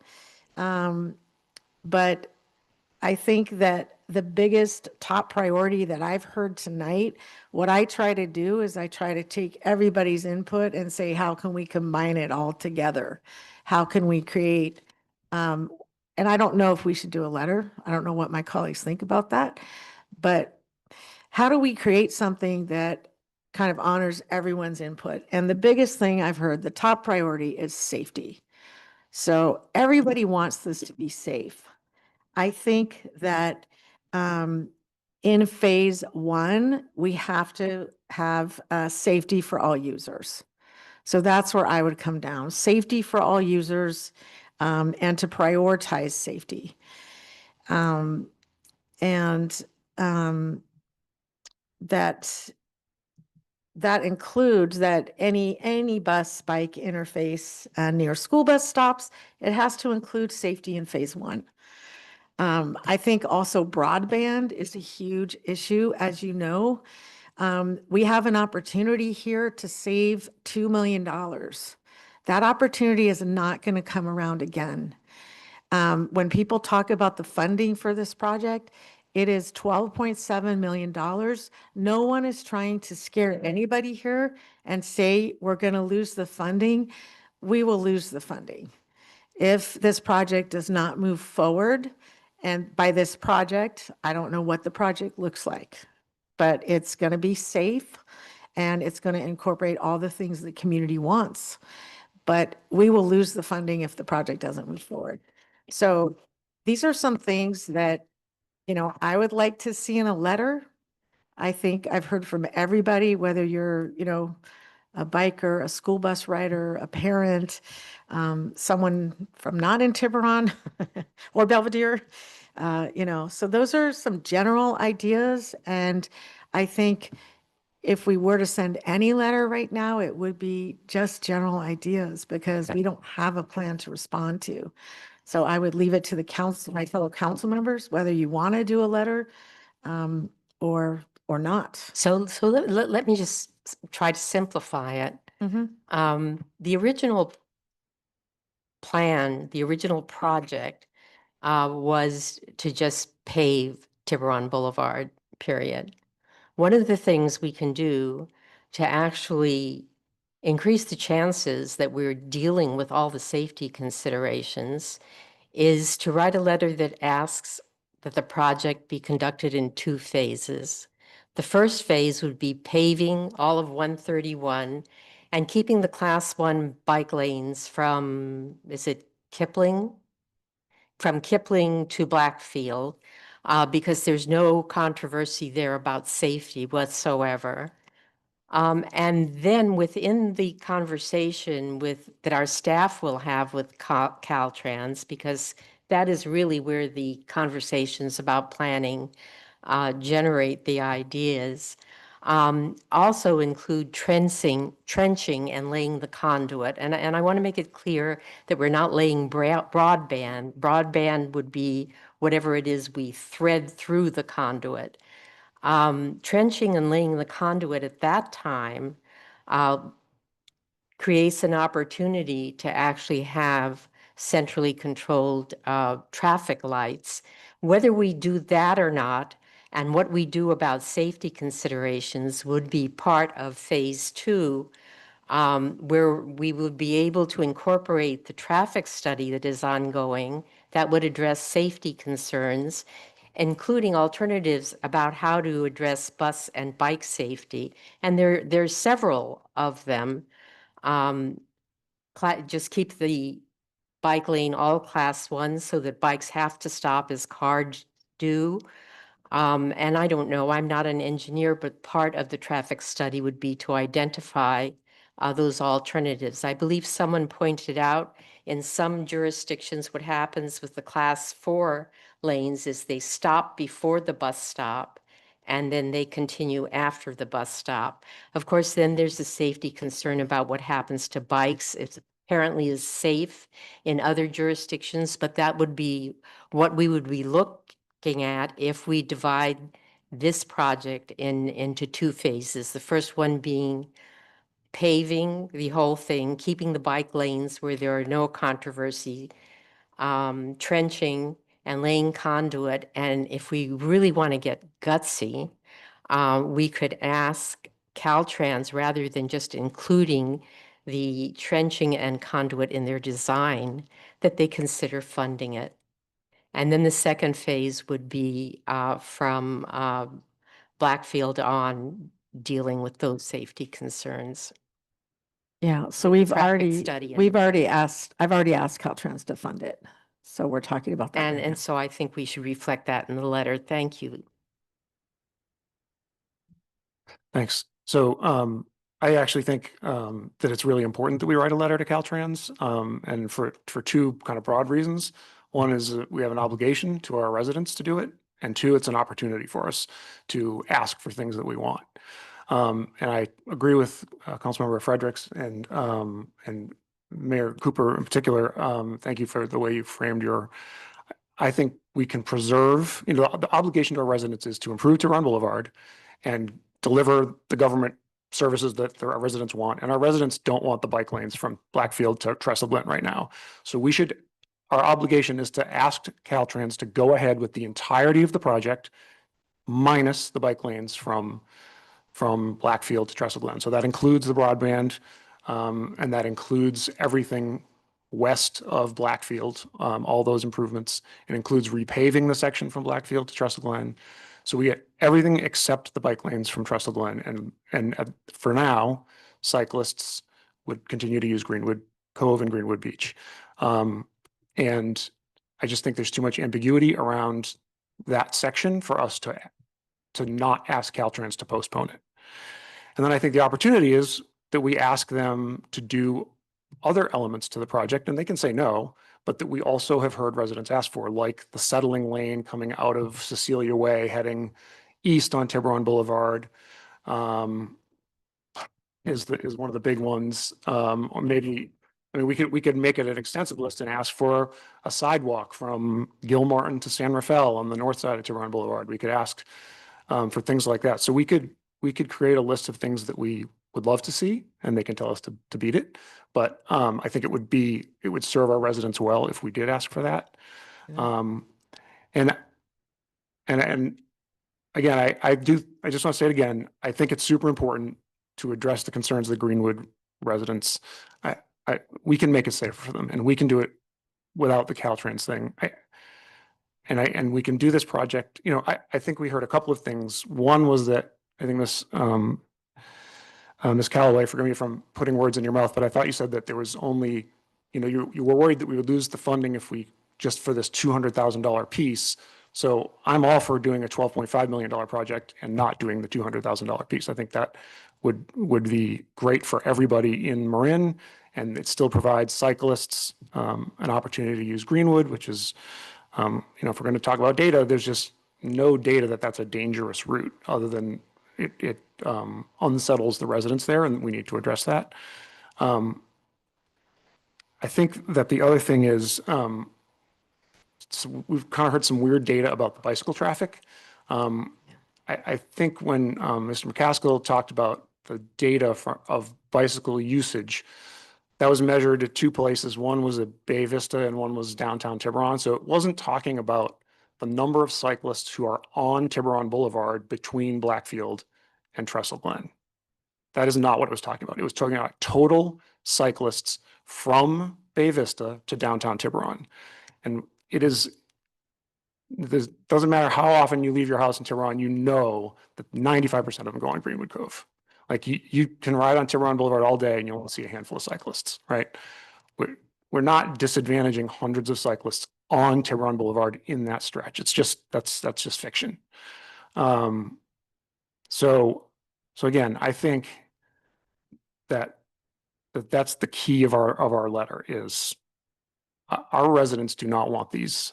And irrespective of what the yellow bus language ends up being, the residents have a right to ask us not to include these, and we shouldn't include them right now.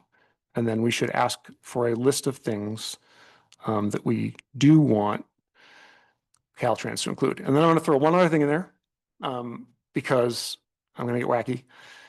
There is an opportunity. I talked about obligation and opportunity. One of the other opportunities is to create a bikeway on the median between Tiburon Boulevard and and Greenwood Cove Road. So that median is wide enough to accommodate a two-directional bike lane. It gets bikes past all of those apartments, and you could dump them onto Greenwood Beach Road by the Audubon Center, but where there's the hill and the church. I know it's not saving the Greenwood Beach residents yet, but it would it would avoid all of those vehicle traffic on Greenwood Cove Road, and it would keep them off Tiburon Boulevard and go behind the two bus stops, right? There's a one bus stop at Blackfield and there's a bus stop at Cecilia Way. So we could commit to working with the county and Caltrans on creating this plan that helps in a bunch of different ways. And the other cool thing about that might be, if you've ever been on the bike path in like going from Sausalito to Mill Valley, when you get to El Monte, there's a sign there. It says, faster cyclists consider going left and going on to Miller, and recreational cyclists stay straight on the path. We could do a similar thing there at on this median pathway where we could direct cyclists, faster cyclists, encourage them to go on to Tiburon Boulevard. And then we have the recreational cyclists heading on to Greenwood. And so that would, they've already done it in Mill Valley. It's something we could do here. So there, as I said, obligation and opportunity. There is a lot of opportunity here to make a much better solution. And I think we should take advantage of that with a letter to Caltrans. And that was what we would do in phase 2. Okay, do we have more comments, more discussion, or anyone else want to speak? Still gathering thoughts. All right. All right. I've got a lot. I think, high level listening to a lot of the different stakeholders, both in Tiburon, in Belvedere, and in our surrounding communities. I think I want to make it clear that, and I think there's general consensus that we're supporting Mill Valley's needs for bike lane improvements, and we're supporting the community needs west of Blackfield. So I think that should be clear, and I think Councilmember Ryan also noted that, and I think so did Mayor Thayer. East of Blackfield, we need common sense. We need community-driven approaches.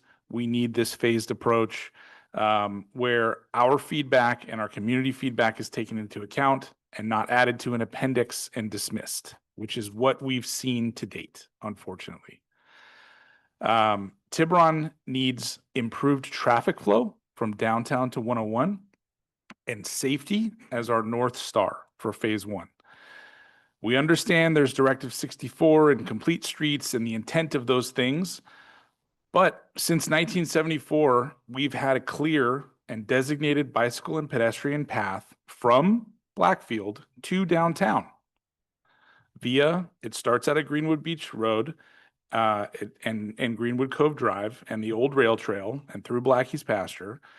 The many years of work that people in our community have done since the 70s and probably even before that to ensure that there is proper bicycle and pedestrian safety, including safe routes to school, including the bicycle elements that we've done in various plans, the infrastructure that Tiburon has invested in, and many people in this room, the work that they've done shouldn't be overlooked to, just add a green stripe going each direction.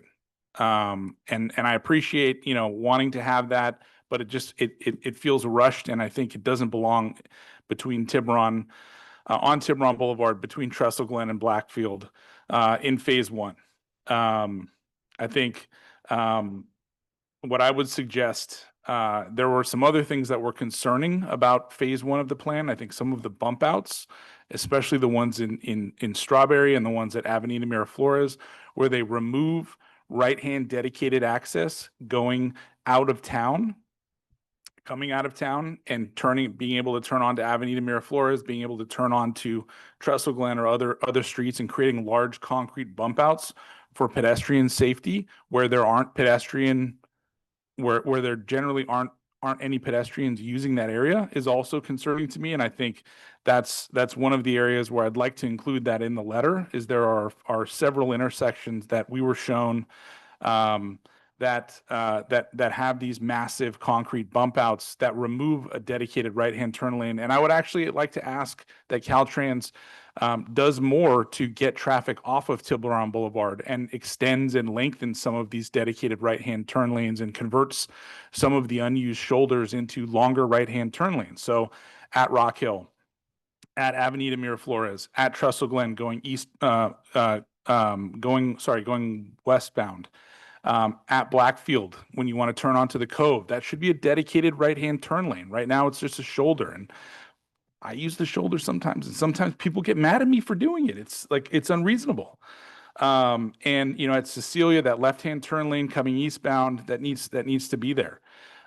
East Strawberry Drive, I had a little moment of panic. I know it's outside of Tiburon, and maybe we're not supposed to talk about this, but converting that dedicated right-hand turn lane coming from East Strawberry Drive, going eastbound on Tiburon Boulevard, turning that into a massive concrete bump out and not letting you turn right onto Tiburon Boulevard, that gave me panic. That backs up 13, 18 cars deep with people looking to turn left to go to 101, and you got that clear area where you can cut through right now. So there's a lot of detail in this, and I think that there are some areas in there which I think the people putting the plan together had the right intentions, and I think they're looking at improving safety. But I think if as residents we need to improve traffic flow and we need to improve safety in other ways, we just need to I think also request that they work with us on this phase one. And I know the bump outs were part of phase one, but I think we need to kind of look at that a little more closely.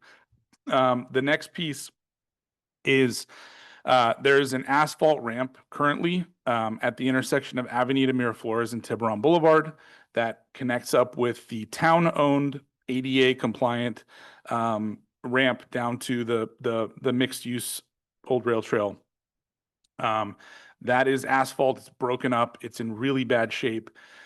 One of the requests, and I mentioned this at the public hearing, was that it be switched to concrete and widened and made ADA compliant to match the concrete that the town of Tiburon put in.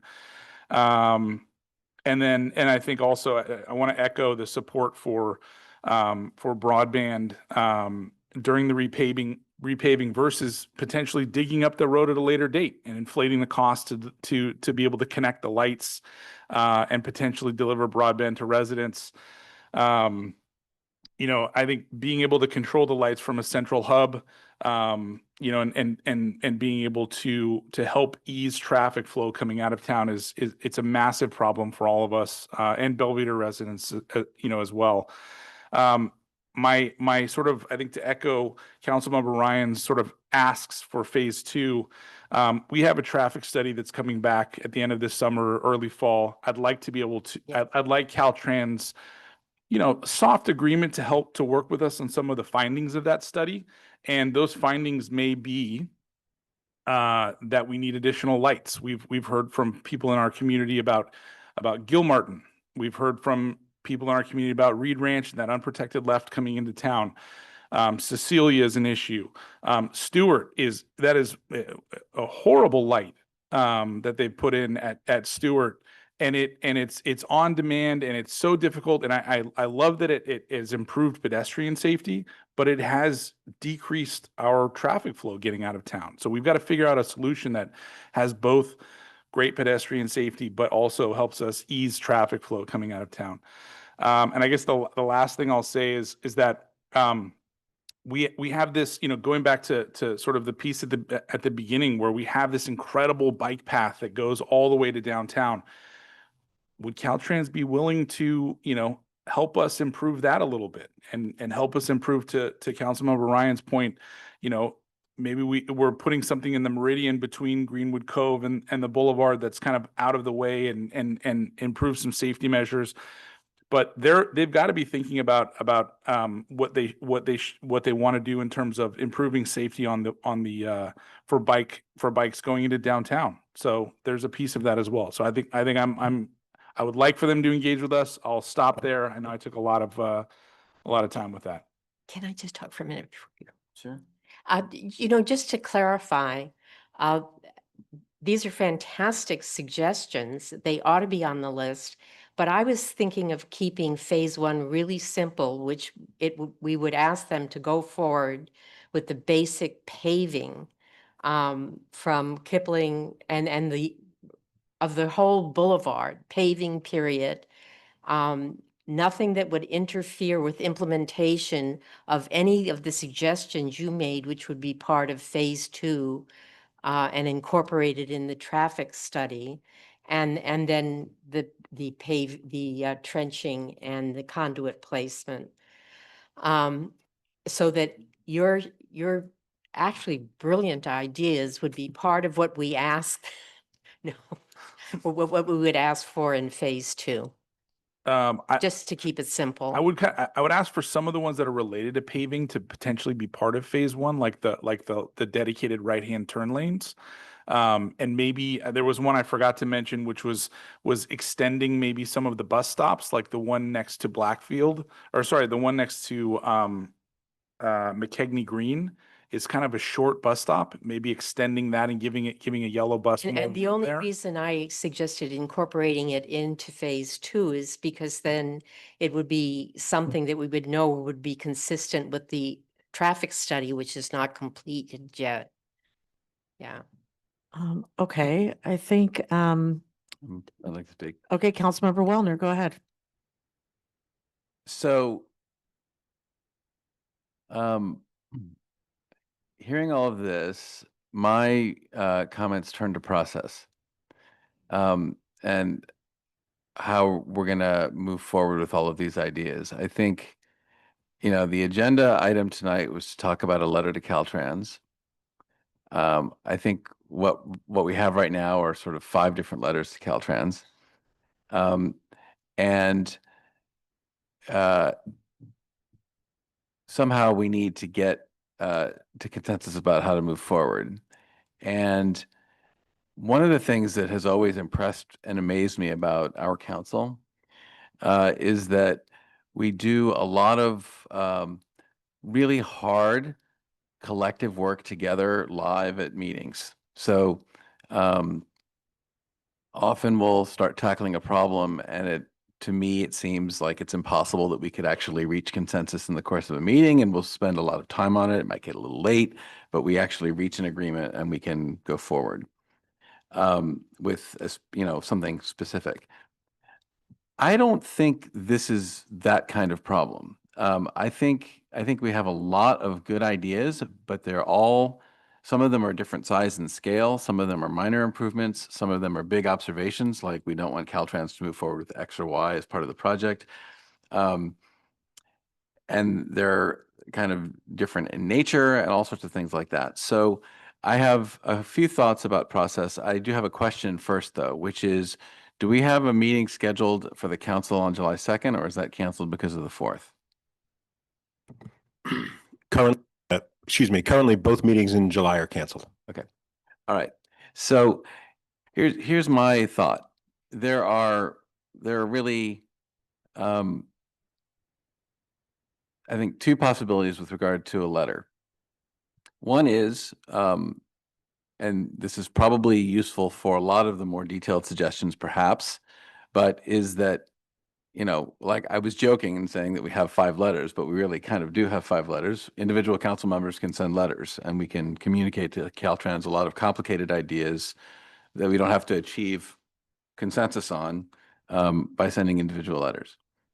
A second approach, which is to take the key ideas from some of those letters and turn them into a single letter from the council, which we all acknowledge is much more powerful, I think requires the ability to have a drafter or drafters come up with draft letters and a return together to identify which parts of that can go in a joint letter from the council and which can't.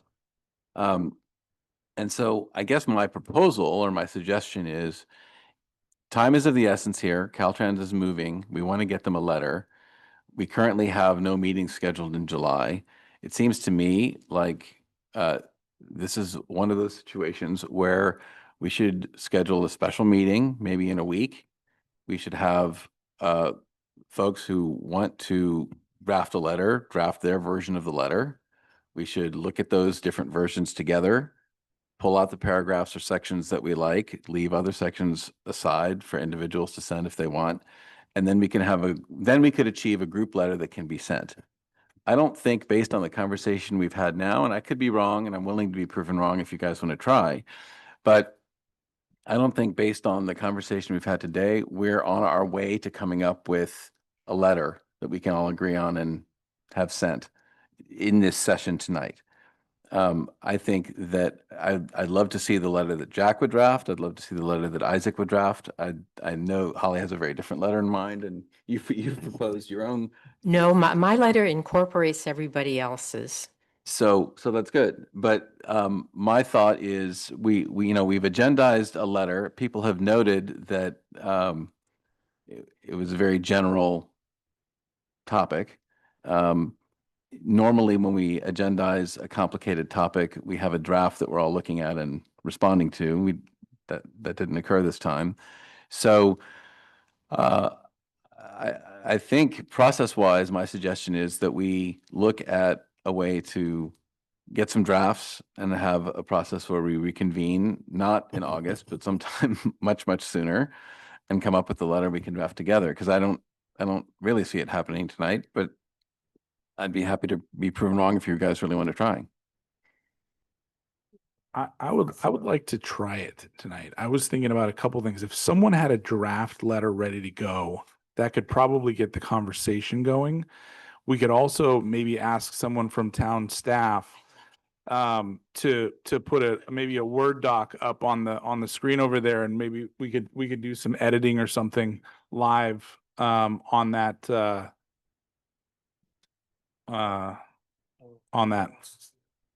Oh. Yeah.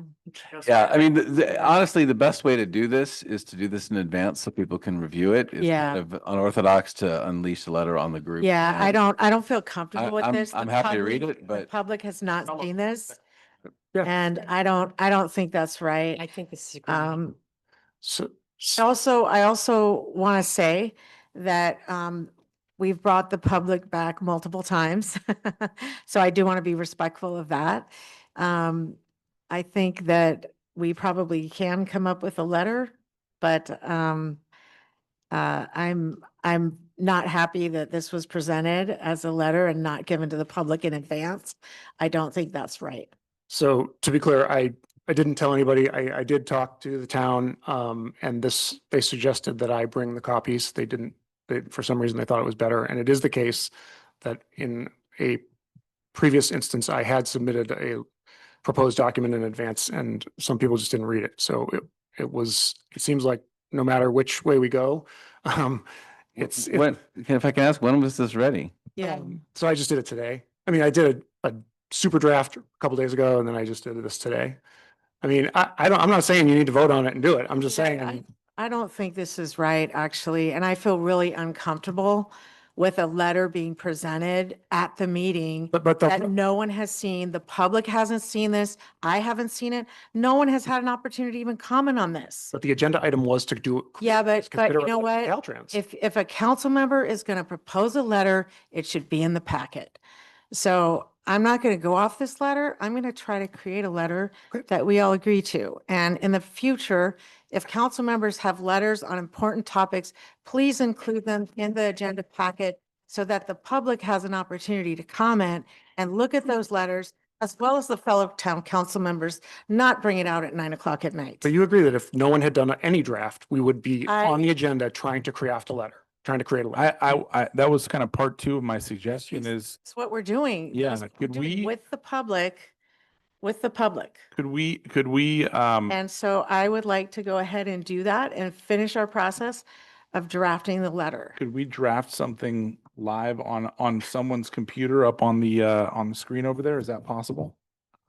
And honestly, the only Now, thing, everyone's looking at Lee, but I don't want to, I just, you know. I, the only thing I care about is that we ask Caltrans to go ahead with the project without doing the bike lane. Yeah, I mean, I think we care can about- use- I could get, just do I bullets, get that right? that's what you care about, but, you know, this is a public process. So let's do it. We cannot, well, I agree That- with Zach. A simple letter telling them to go forward with phase one, and we will communicate further about phase two. And if you have concerns, we can loop the public again into phase two. so Is that- I want to I- throw something out here. Yes. Oh, go ahead. I just want to say, so,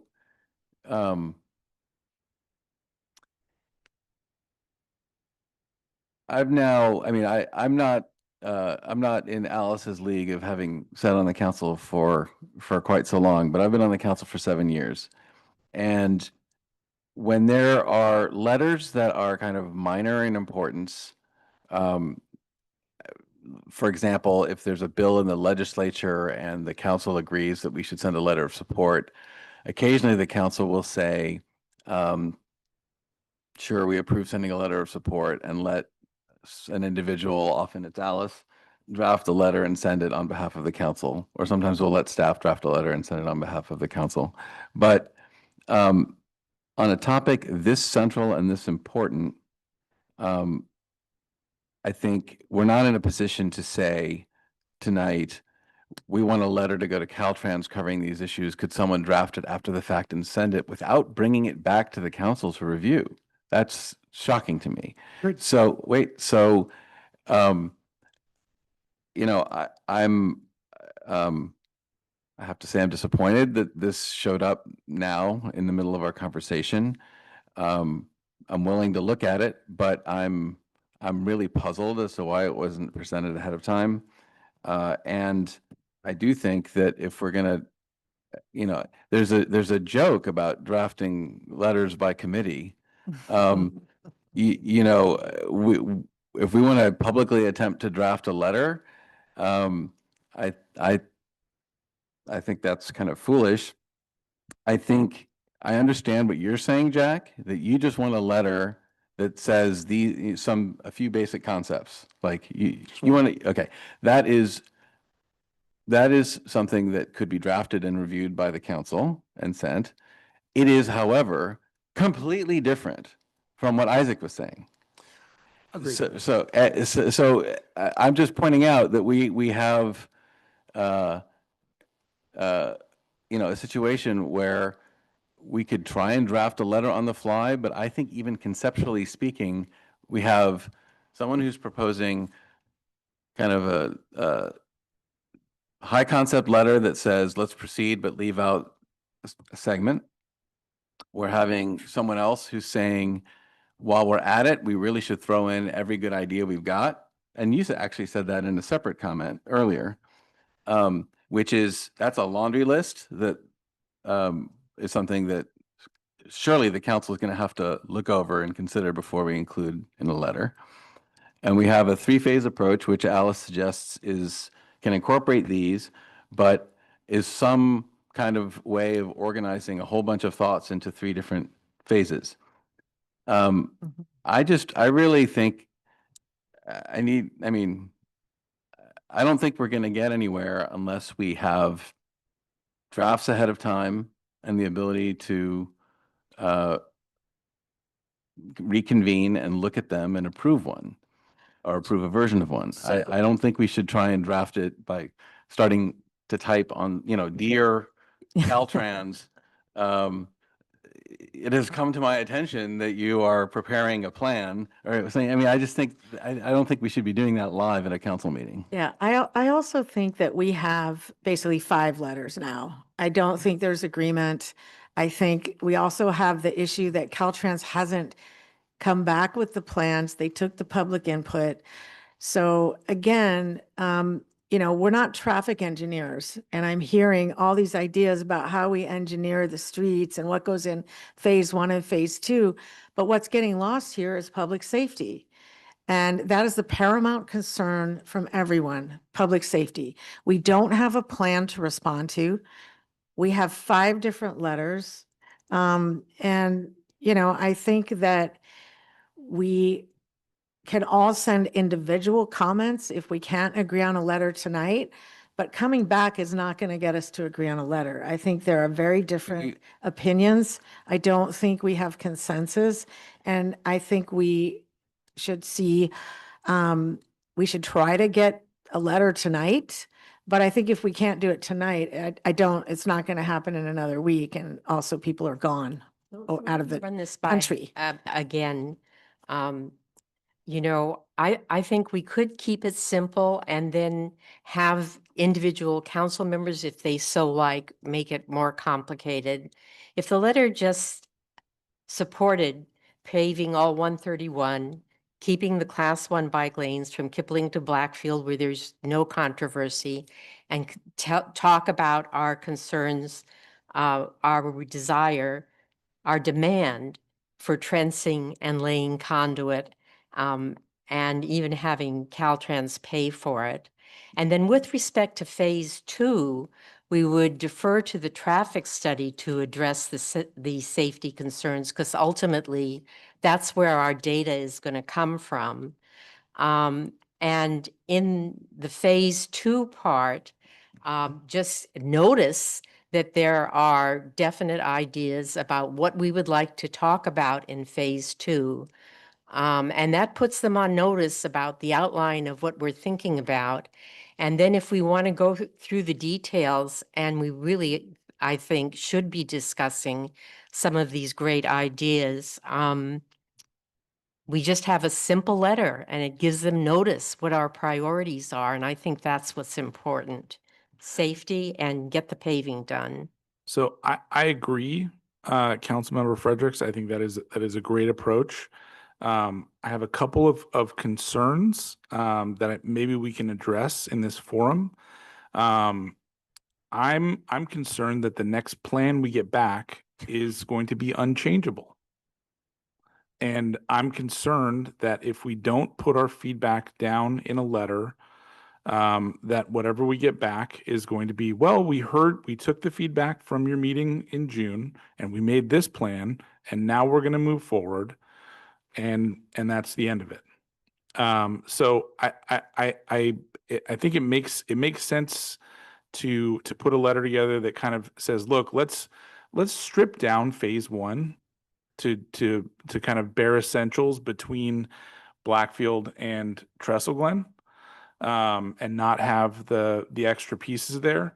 But there are other concerns with the existing version of phase 1 that I would like to see represented in some way. We don't have to get into the details, but I would like to, before they maybe it's representing, before you bring back a plan to present to us, we need to have a conversation. I think that's a great idea. And so, yeah, so what about if it's like playing a Uno reverse card on Caltrans to be consistent with Vice Mayor Wellner? Like, let's do this as a 2-phase letter. Like, one letter, just say, hey, this is where we are, do the plan without the bike lanes. And we will be back with another letter in phase 2.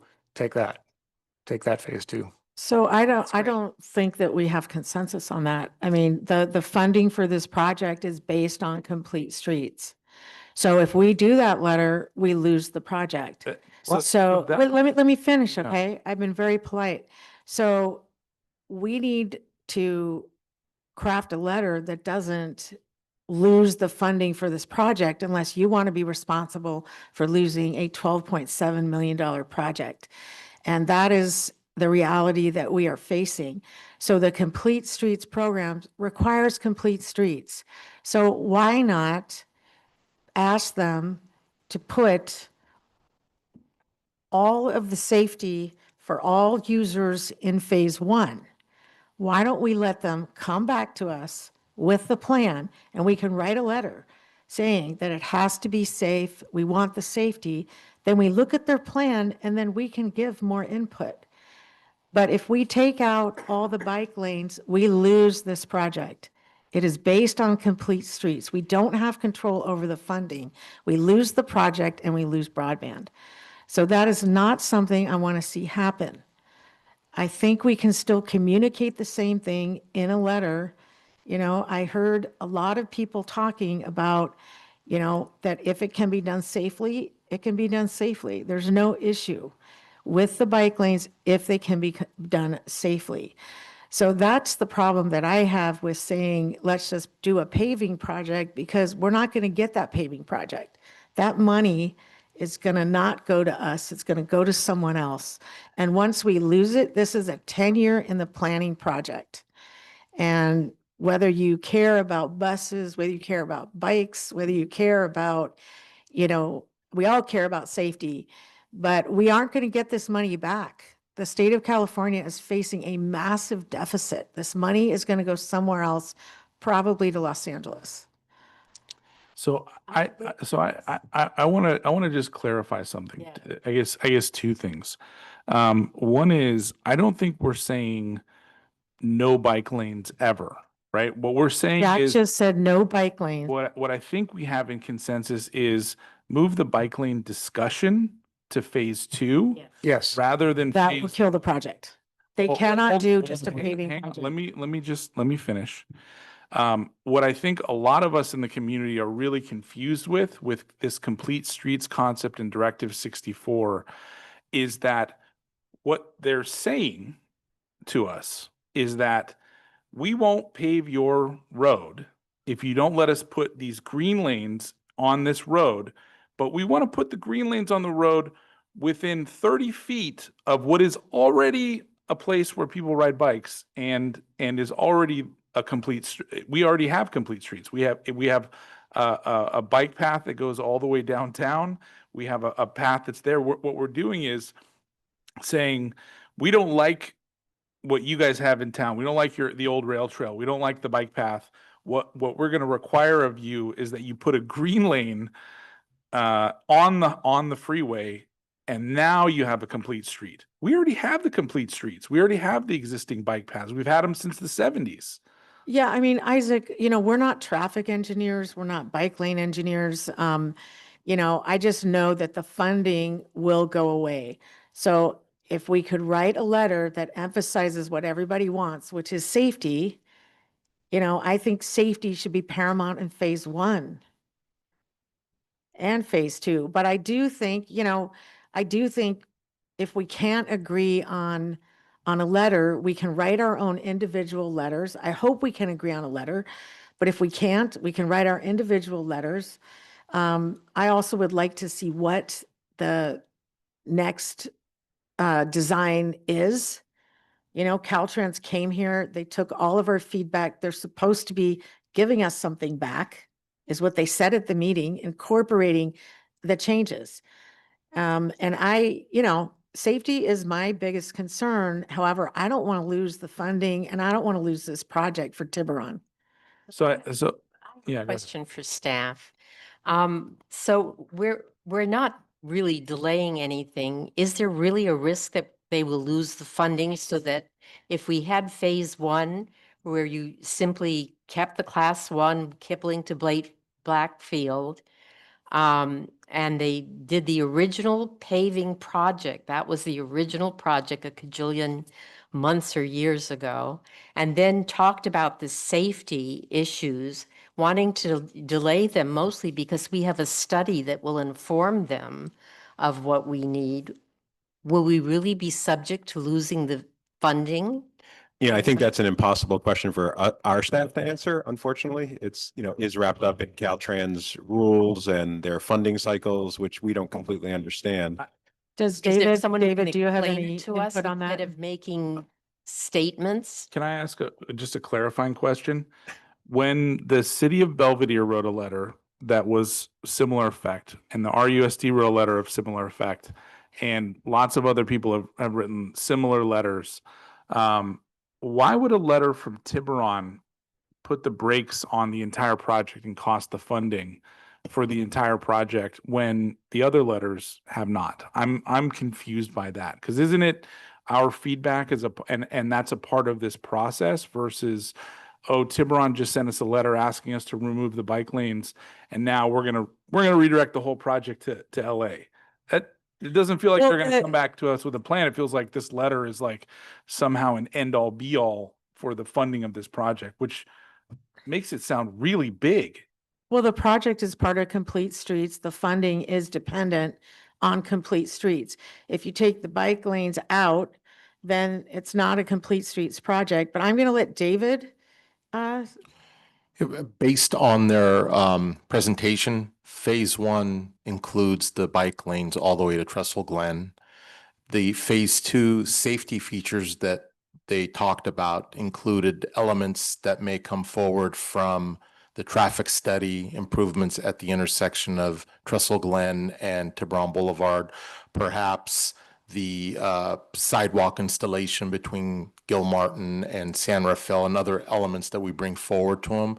But their phase one includes everything that they originally were going to install because of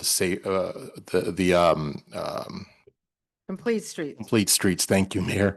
Complete Streets. And also the only difference now with phase one is that they are incorporating the broadband with it, and then work on a co-op agreement with the town. The only problem that we have here is that they need to RTL it, meaning ready to list this project by the end of August. If they don't, then they do lose the funding cycle for this project. And the soonest they can reapply for it would be in 2 years, and that's not a guarantee. So that means that I want to make sure I unpack what you just said. They're going to come back to us with a plan at some point in August or July, and we're going to have the month of August Right, to 30 days. to read it, give all the feedback, finalize it, and stamp it and go, all right, we're ready to go on this. Community feedback is let's go forward. That's not Or else we lose it for 2 years. No. So basically what they're moving forward is what we've already seen, the 95% plan. The only difference would be now that they will be incorporating the conduit for the broadband within this phase one. So there's no changes. What's been posted online is what they want to move forward with. Phase two would be the additional features, meaning going back and taking a look at the 5 bus stops that are there, incorporating changes that residents would want to see, maybe a roundabout at Trestle Glen and Tiburon Boulevard. But again, that's in 2 years from now. And then depending if they do get funding for this, we may see some changes, after that. But currently, phase one is what we currently have So we seen. were talking about the funding. Correct. Now, So the funding would get lost if the bike lanes aren't involved in phase one, but Caltrans is still considering the input and coming back with a revised plan. Doesn't So sound, that's it- not what based- sound like that's not what done. David I mean, said. based on what I've seen and what they've said to me, that they're still looking at revisions based on the last workshop. We can definitely ask them to come back, but right now, the only thing that Yeah, but that's what was existing, right? They Correct. haven't come back with anything else yet. correct. Okay. So Can I ask how do we know that they're coming back with something? because they said so at the meeting. They Right. said at the meeting publicly that they're going to take the comments and come back to us. So I think that that we don't yet know exactly what they're doing. I think if we provide general feedback, and then each of us can also write our own letters, and then maybe we could get a letter tonight. I think we've been going, I don't know how long on this item, Lee? Has it been an hour and a half or? Oh, no one took time. Okay. I mean, this is important. I mean, it would be great if we could get a letter that we all agree on. I think there are some things up in the air, but I am concerned about losing funding. So can I ask Vice Mayor Wellner, how do you feel about the two-phase letter approach where we have a really stripped down first letter that we can agree on tonight and then consider something further later, and that we tell Caltrans we're going to consider further stuff later? I think that's doable. Whether or not, I mean, it becomes more doable the simpler the letter is. So if we're sending a letter, I mean, the simplest letter to send is a clarifying letter that says, we understand you're coming back to us with a new plan according to what you said. Is that true?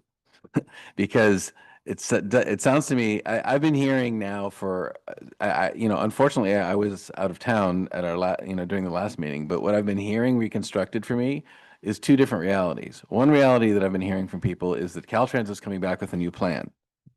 The other reality that David just articulated is, no, the new plan is phase 2. Phase one is baked.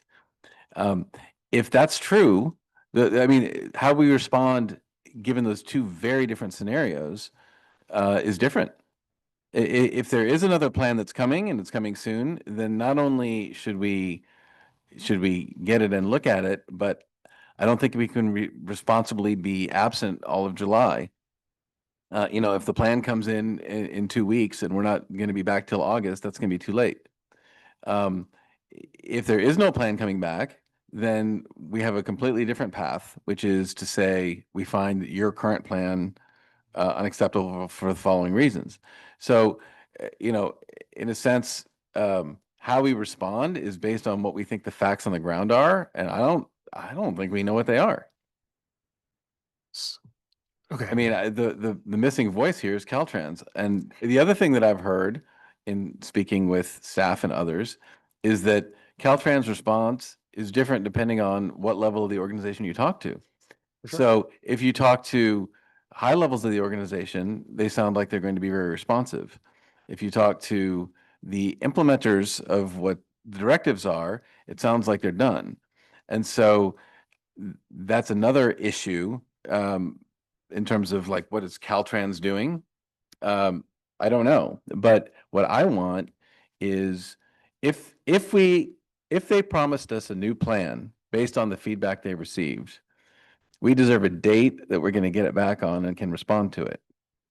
If there is no date and they're not going to do it, then what we actually have is a fight on our hands. That's different.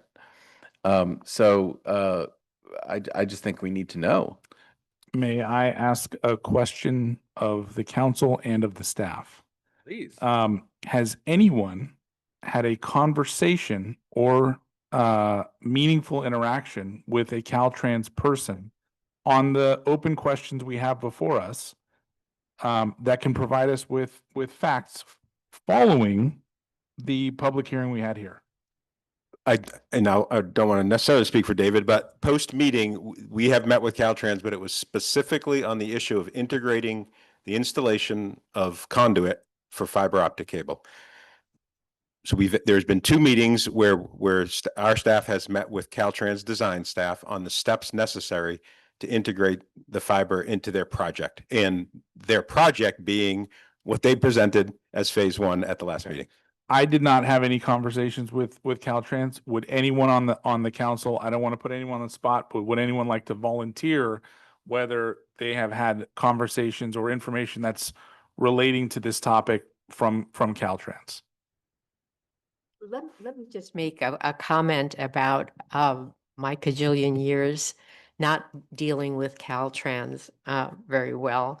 One of the problems is actually something wonderful about Caltrans, and that is when they hire somebody to do X, they promote him when he acquires it into looking at X+1 and X+2 until he has a view of the whole large picture.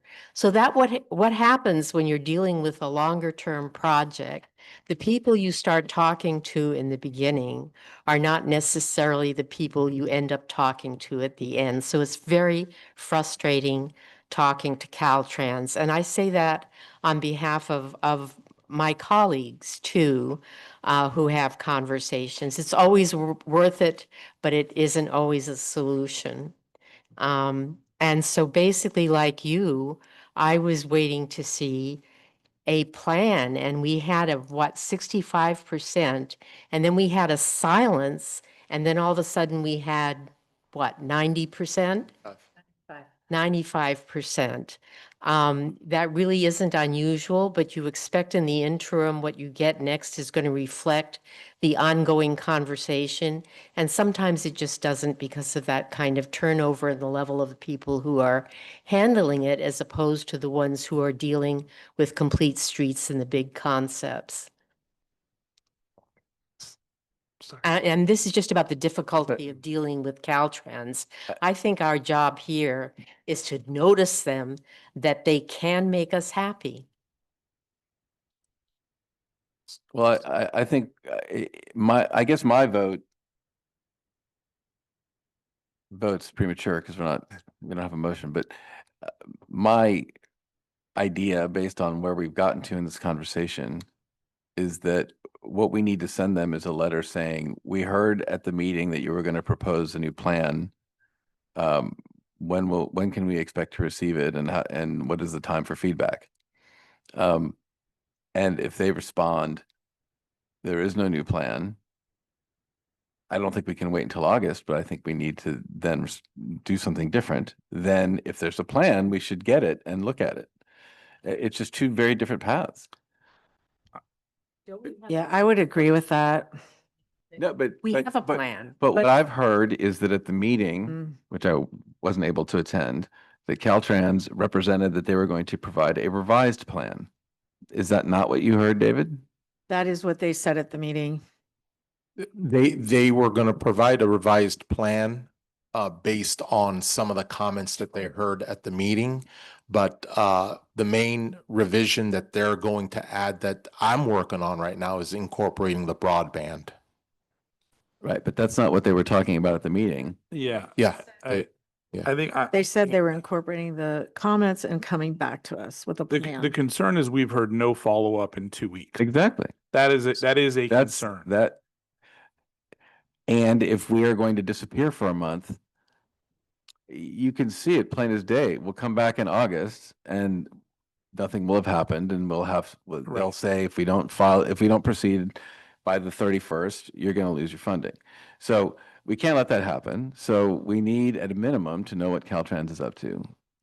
But so I think I don't think we should throw out the idea of describing what we want with phase one.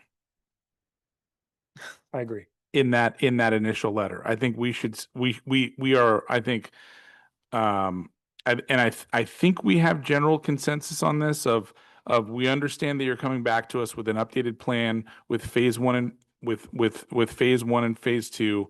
Please provide a date when we can review that with ample time so that we can continue the community engagement, et cetera. Yeah, I mean, I think we should have another,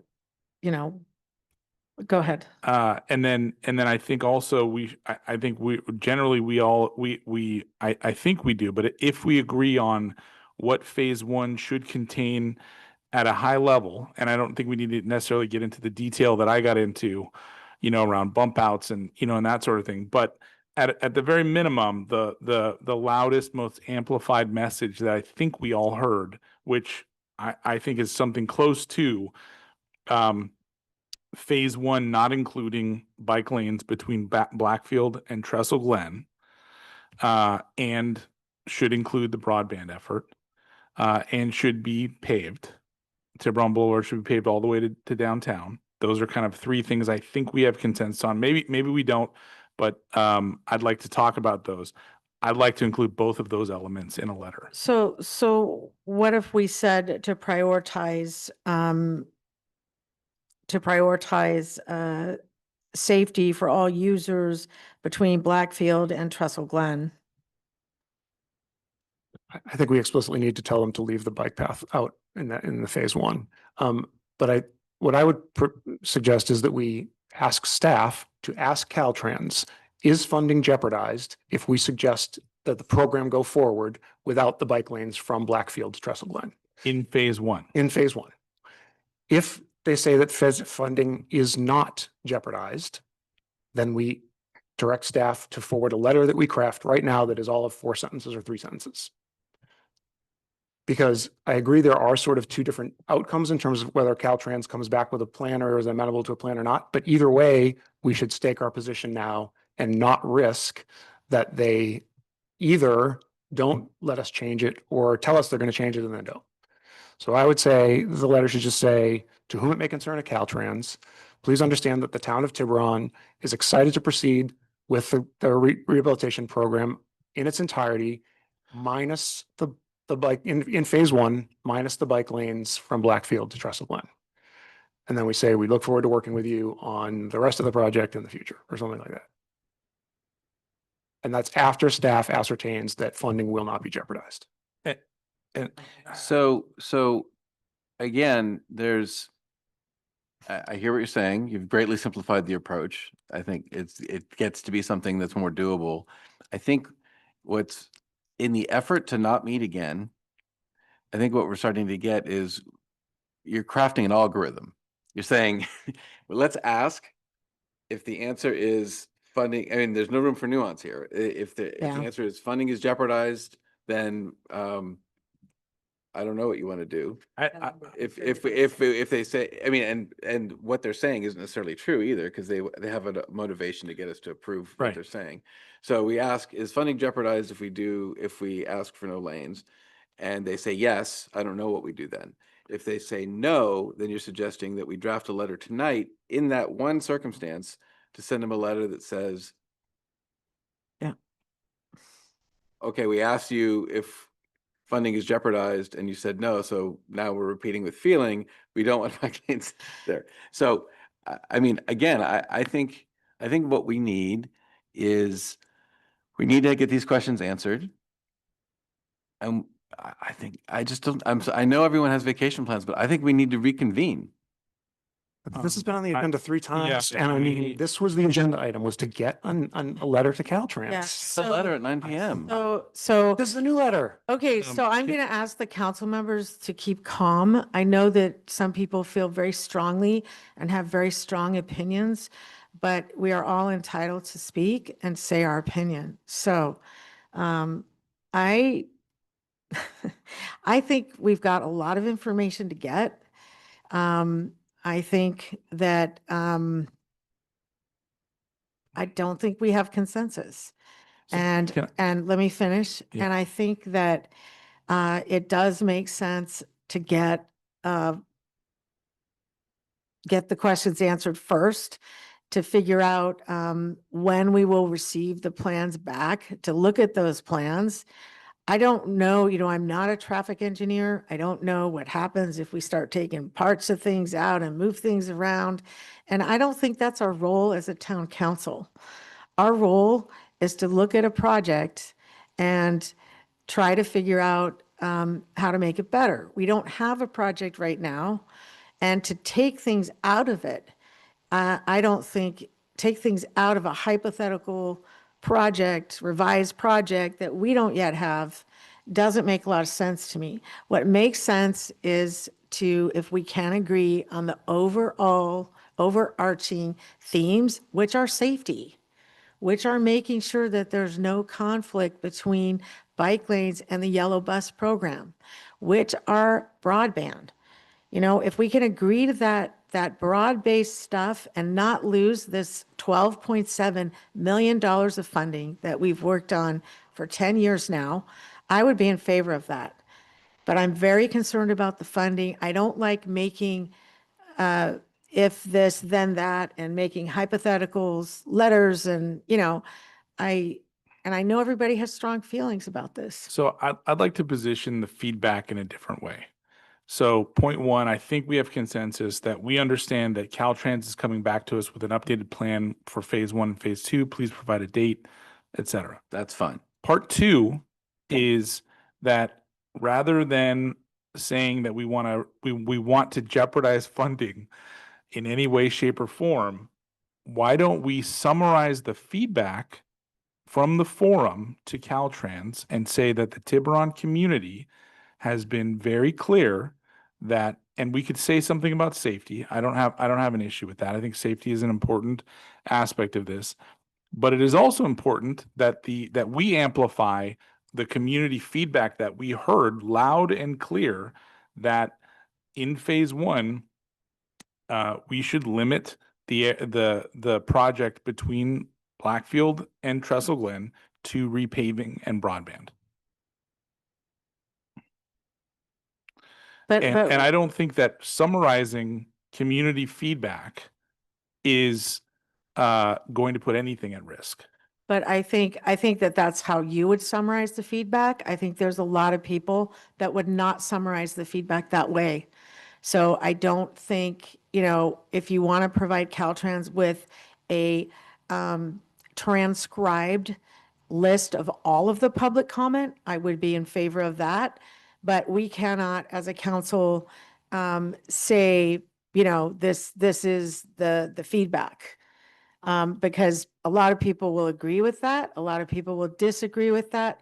This is an issue where there's a lot of people that have very strong opinions. So I think we could attach the transcript from the public hearing and say, this is the feedback we got.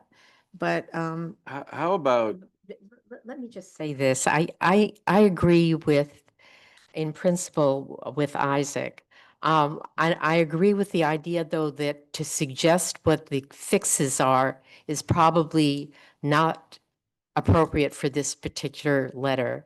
I do agree with Isaac that we should express support for the paving in the area that is not a controversy, and that would keep the Class 1 bike lanes on Kipling to Blackfield, and that we should include the trencing and laying conduit.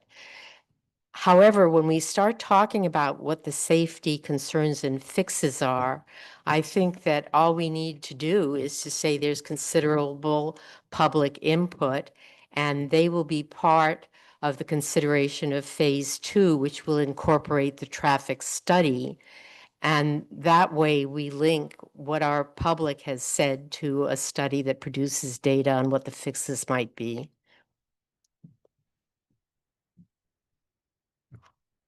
I guess, I'm thinking about, Isaac, what you just proposed. And I think I could see a letter, let me toss out this suggestion. I could see a letter that says something like this. The first paragraph is as you described, which was essentially to the effect, we understand, at the meeting, we provided a lot of feedback from the community. We were told that you were going to provide a new, a revised plan. Please provide the date and our time for responding to that plan. The second paragraph would say something like, one critical and sort of overwhelming piece of feedback that was received at the meeting was concern about the safety of the bike lanes between Blackfield and Trestle Glen and their impact on public buses and the yellow bus program. Something along the lines of we expect, or we request, or we anticipate that your revised plan will address these concerns. And so we tee up, in other words, we say, you promised us a plan. When will we get it? How long do we have to respond? And we expect that the plan in phase 1 will address these issues. And that way, we're not getting technical, but we're saying in phase 1, the safety and bus issues that were raised by a lot of people are addressed in this revised plan. So you and I have different idea of what phase 1 is about. Well, I- I'm referring to what phase 1 currently is, I think, which, as David described, is what is going in August, that consists of the current plan that's on their website. Okay. And their plan is to do paving and do the bike lanes as proposed. Okay. We've heard that they're going to revise that, and we want to know how, and we're saying that those revisions should include these safety and bus considerations. That's a simple version. It conveys our concern and warns them ahead of time that if the phase 1 plan doesn't incorporate safety and bus issues, the town's not going to accept it. Right. So you would say bike safety and bus issues in general, right? Bus bike safety. yeah. Bus bike safety. So I think that that might be something that we can agree on. Can I If make, it's, let me finish, if it's in general. And I think that, um, I like that. I think maybe what we want to do is also, automobile pedestrian as well, because those considerations were also raised. That's kind of why I said all users, but I'm fine with this. Well, I guess what I'm trying to do is zero in on, we've been told that they're going to consider, 1,000 recommendations were made. We're told they're going to incorporate in the plan. Mhm. But what we're telling them is it's a non-starter if you don't address safety and bus issues related to the bike paths that are proposed in this stretch of the plan. but also traffic. That we I think anticipate your making revised traffic plan worse also won't work. will address these issues of safety, of bike safety and bus issues raised will be addressed. But my understanding is that the proposed plan, I didn't hear tonight that a big concern about the bike lanes was increased traffic because the number of lanes is remaining the same. It's just they're getting rid of the shoulders, which is a safety issue. But Well, reducing the, but certainly yeah, saying, I think, taking traffic into consideration. I just don't, what specifically about the plan do you want to see? reducing the width of the lanes and reducing the speed limit on Tiburon Boulevard is concerning. Okay, but I'm going to stop right here. It's 9:45. And I think we have a letter that we can send with also a question. We can get back the information, and that doesn't mean we can't send another letter. If Caltrans says we're going to have a plan tomorrow, then, we get the plan, we can send another letter. All of the other specific issues, people can write their own letters. But this is the most agreement I've seen tonight. And I still didn't keep track of how much time we spent. But I'll tell you, it doesn't have everything I want in it. It doesn't have everything you want in it. But this is maybe the consensus we can reach tonight on a letter from the council and get more information. I have one other thing not completely related to this letter that I wanted to ask the council about. So we heard from stakeholders in the community like WTB TAM and Marin Bicycle Coalition, and Safe Routes to Schools. What I would love is to have someone from WTB TAM and Marin Bicycle Coalition really hear where we're coming from on this and understand that we're not, anti-bike lanes at all. We have a great system that's in there right now.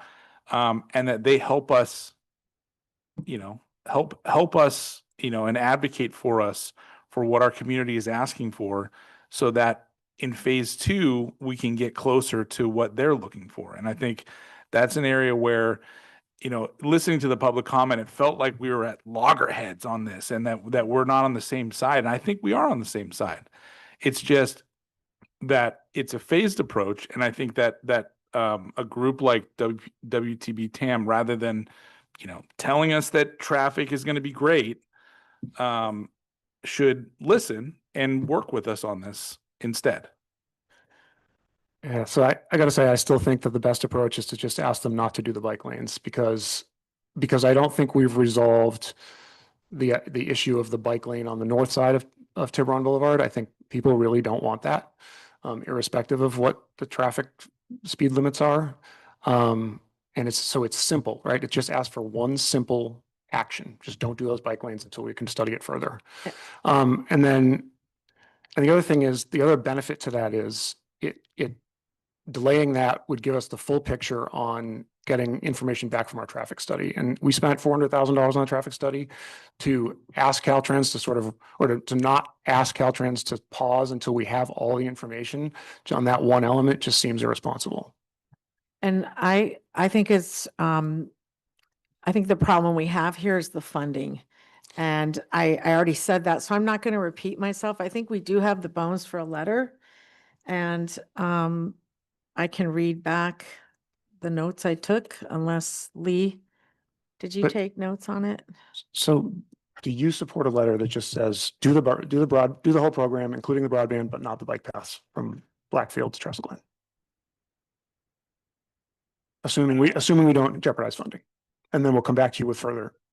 Do with the addition of, we understand you're coming back to us with an updated plan with phase 1 and phase 2. Please provide a date. I still like the beginning that I think John and I kind of worked out, which was we understand that you're coming back to us with an updated plan with phase 1 and phase 2. Please provide a date when you're going to provide that and when we have to respond to it. I think that's kind of the beginning of it, no matter what. But I do like the idea of restating what I think the community feedback is, which is this is amazing. Let's do it. Let's let's improve in all these areas. The one ask is we've got these unprotected lefts. You didn't really think about that at all when you put this plan together. We've got these buses. You didn't think about that when you put this plan together. So it's a reasonable ask to just say, don't put the bike lanes in phase 1. Right. Well, Caltrans came, they took all the input, they said they were coming back with a plan. Shouldn't we see what the plan is? Yes. Before we kill the project, before we lose $12.7 million? Because when we say no bike lanes, we don't have a complete streets project anymore. There's a bike they don't in go- parallel to it. If they don't, that doesn't matter. It's the should. It really construction of should. this project. So I think that we need to get the information first and then respond to it. We're responding to an old project. We don't have the current information. And I think that the letter that we had, we can get consensus on it. And I don't think this is a vote situation because this is an important topic. And I think that we owe it to ourselves to get the information first and to write the letter, concerning the safety concerns that were brought up at the meeting. And that is what people talked about. So- It was safety. People said, if it can be done safely, then it can be done safely. Caltrans took the input, but saying no bike lanes in phase 1 will kill the project. So I agree with what you're saying Mhm. about safety, but I also agree with what Jack is saying, which is I think we need to state what we stated in the meeting. We said it in the meeting. It's not that we didn't say it. We said it in the meeting. We said we don't want the bike lanes in phase 1, and they didn't throw up all over that. I think we just need to restate that. We didn't kind of say that. both. I mean, members of the public said that. Other members of the public were adamant that they wanted bike lanes, and those were residents too. So I think that, it wasn't, there was a lot of public comment. And, I think if we want to provide that public comment back in a transcript, that's really good. But this is an issue where people are divided in our community. That's why the essence of the compromise of the second paragraph that I was proposing is to say that whatever when are you providing the plan, how long will we have to respond to it? Second paragraph is, in your response, we expect that phase 1 will address the safety, bus, and if you want, traffic issues that were raised at the meeting.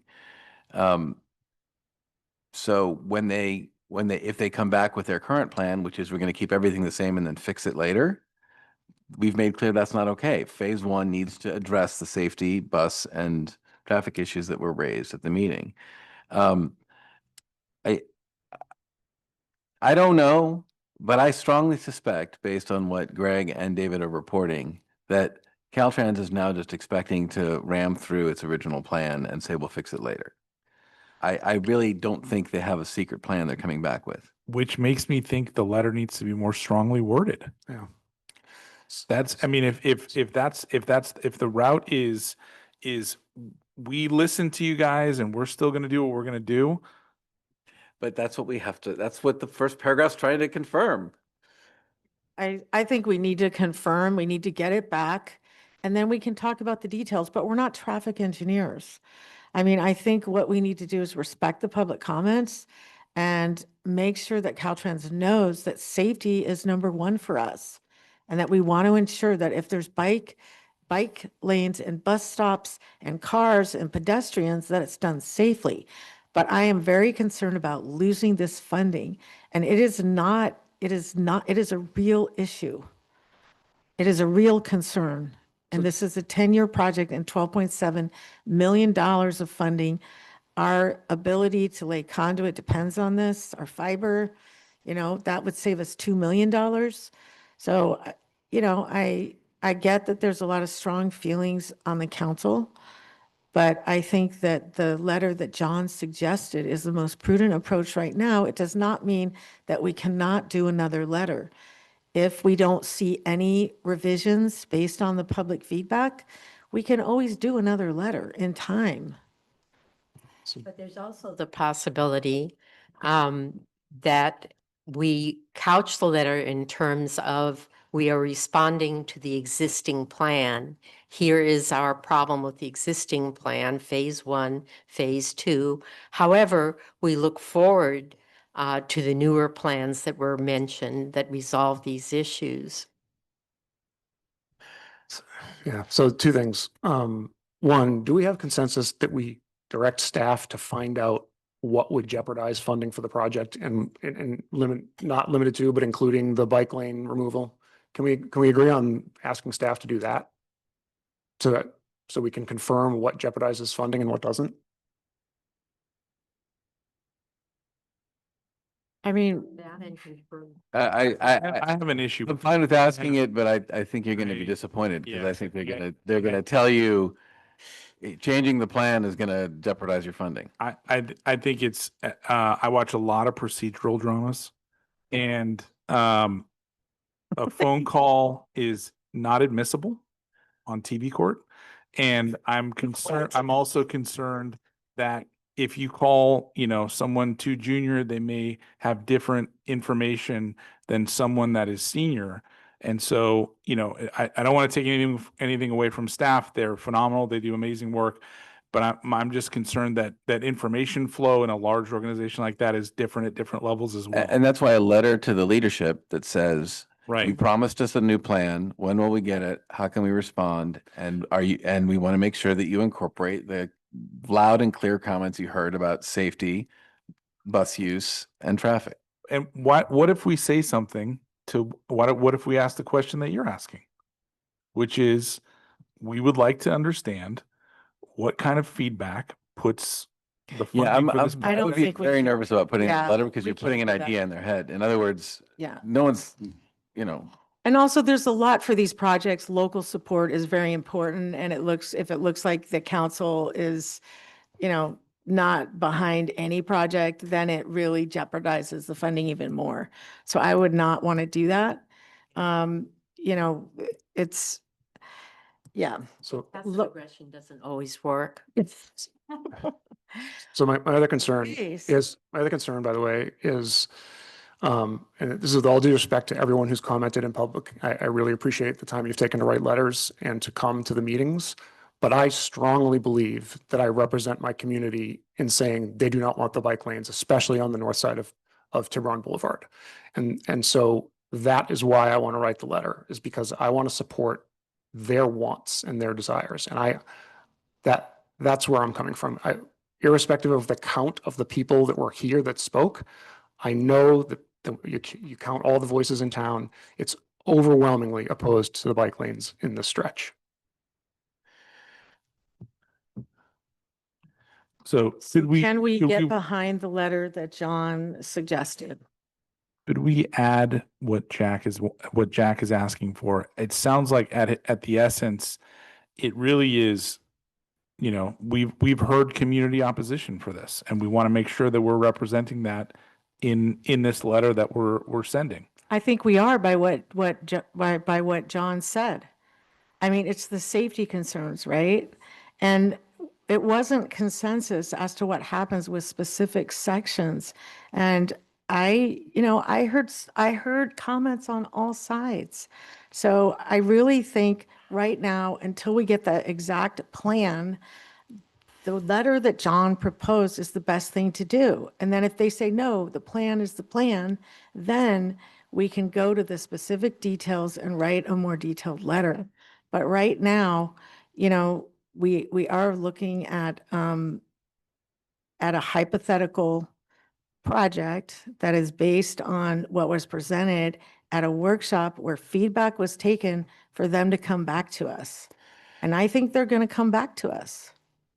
So sometimes passive aggression really does work. How about this? We are looking forward to the plans that were promised that will address the safety issues that greatly concern our citizens. I think that's great. I like that. What about this other way of saying what Jack is saying, which is duplication of existing bike lanes that have been in place for I don't know, maybe for a long period of time. Because I'm concerned I think about you have a separate letter here. In other words, I think you have a letter from the council. And if you and Jack want to send a letter that says, by the way, you have a strong constituency on the council that believes that you shouldn't do any bike lanes between these things, then you can do that. I don't think it doesn't sound to me like repetition is resulting in consensus. I mean, I don't think you've got, I mean, I could be wrong, but it doesn't sound to me like you have support for adding a prohibition on bike lanes from, in that stretch of Tiburon in this letter. I think I certainly support it, but Okay, so I think we have consensus for a letter. And then I think we have some side letters that might go that are perfectly fine. But I would like to get consensus on something because everybody came out and spoke and, this is the second time it's been on the agenda. but I have to say, I mean, given how hard fought and how different the opinions are, I mean, I would hate to be the staff person who purports to craft a letter that captures what's been said here without having it come back to the council for approval. Well, I think And I that certainly don't think that that the council is going to want to delegate that responsibility to any one council member. John, I'm going to read what you said because I did write it down. Well, what to avoid us coming back and having the public come back. So I'm going to find it and I'm going to read it to everybody. as you know, we had 450 people sign a letter opposing the bike lanes. 450. Like that, they weren't all in the room. We only heard 60 comments. Like that's a big number. That's a big number. People do not want these lanes. We got to represent That should them. definitely be in your letter. We got to represent them. I mean, we're supposed to represent the people. Right? It's we don't have three. We don't have three Okay, people. That would- so I'm going to read back the letter. consensus. I don't know. It says, Dear Jack, write a letter. No, it says, I believe you can read that. I can read it. I just need to find where you were talking. So give me 1 second. Okay, here it is. This is what John said. I reserve the right to deny that what you're about to read is something that I said. Okay, it'll take me 1 minute. John, can you start with your beginning? It was, okay, I've got it. okay. I think I have it over here. I have it typed up if that's easier. Read it. No, you don't. We understand that you are coming back to us with an updated plan with phase 1 and phase 2. Please provide a date when you will provide the updated plan and when we need to respond to it.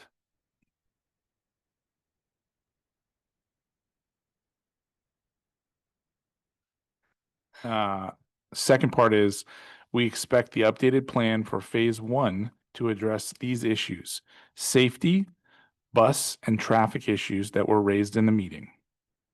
That's what I got so far. So my suggestion was to change the tone and just say we look forward to the plan that will address, and then the rest is what Isaac said. And My problem with it is safety is interpreted differently by different people, right? I mean, the people on Reed Ranch Road, their safety issue is when they're coming down on Tiburon Boulevard, they don't want to have to negotiate bikes coming across in a bike lane. There are other parents, they don't want their kids on Tiburon Boulevard, even in a quote unquote protected bike lane. That's a safety issue for them. But the Greenwood Cove people do want people on to, that's a safety issue for them. So I worry that like by talking about safety in that way, we're making it generic in a way that sort of neuters our position. But if we don't have a position, we don't have a position. I mean, I get that too. Okay, can you read that Address- back yeah. just one more time? Yes. I mean, Could we address that when we see the plan? So Yeah, I think we understand that you are coming back to us with an updated plan with phase 1 and phase 2. Could we say thank you for coming to the workshop Fourth. and taking our residents' input and considering our residents' input? Yes. Okay, so go on. We understand that you're coming back to us with an updated plan with phase 1 and phase 2. Please provide a date when you will provide the updated plan and when we will need to respond to it. And well, I'll say what date, right? right. Mm-hmm. Yeah. I would We- say, and how much time we have to respond. Okay. See, we can write a group letter. We Just can write a takes group 2 letter. hours. Let's keep going. We're doing really good here. Go on. Expect the updated plan for phase 1 to address these issues: safety, bus, and traffic Say, issues. I'm sorry, we expect them to address the following issues raised at the, I mean, I would move the part about them being raised at the meeting up to the front. Following issues that were raised at the public meeting on X date, colon. And then, well, I would do comma including, because there's a lot of other issues they should be that's true. considering that were raised. Okay, so the following issues were raised. The following issues raised at the meeting, including but not limited to, and then, well, there was an hour and a half of public comment. And I'm sorry, the first part of that sentence, does it say phase 1 of the plan will include? Is that? what it No. says? It does what it should say. The revised, Yeah, we expect. the following issues were raised at the June 4th meeting, including but not limited to blank. My original sentence started with, we expect the updated plan for phase 1 to address the following issues.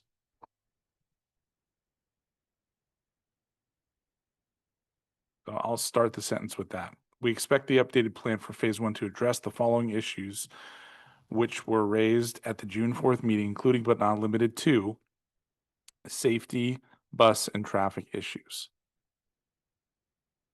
Okay. Okay.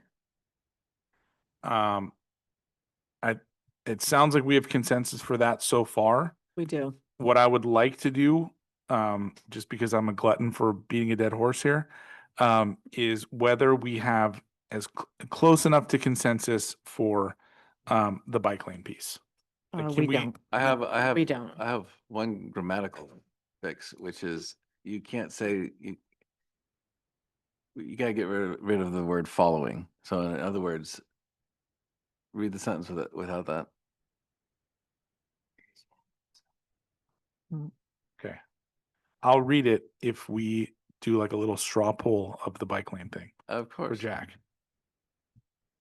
I'm in favor of adding the bike lane language. You need to do the project without. Yeah. Do the project without the bike lane in phase 1 only.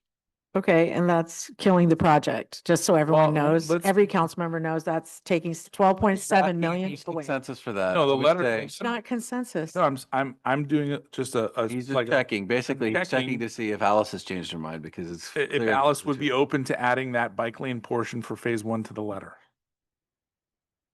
The only reason I was thinking of phasing it that way is because that's where there's the most consensus. Then I was hoping to just loop the safety concerns into phase 2, informed by the traffic study. If we put it that way specifically, we do run the risk of delaying it so long that we might or may not lose funding. We're not sure. So, this is a good place for ambiguity. So I think that's a no. So let's do a conclusion and finish the letter. All right. You tried. Thank you for coming to the June 4th workshop and considering our residents' input. We understand that you are coming back to us with an updated plan with phase 1 and phase 2. Please provide a date when you will provide the updated plan and how much time we have to respond. We expect the updated plan for phase 1 to address the issues. We expect the updated plan for phase 1 to address issues which were raised at the June 4th meeting, including but not limited to safety, bus, and traffic issues. Okay, so I think it's very close. I would say, when we say we expect it to address, I would say critical issues raised at the meeting, right? So we emphasize that the important issues raised at the meeting, which include, and then I would make the descriptions of these things a little bit longer. So, because you say, right now it says safety, buses, safety, buses, and traffic. So what we're really saying is, And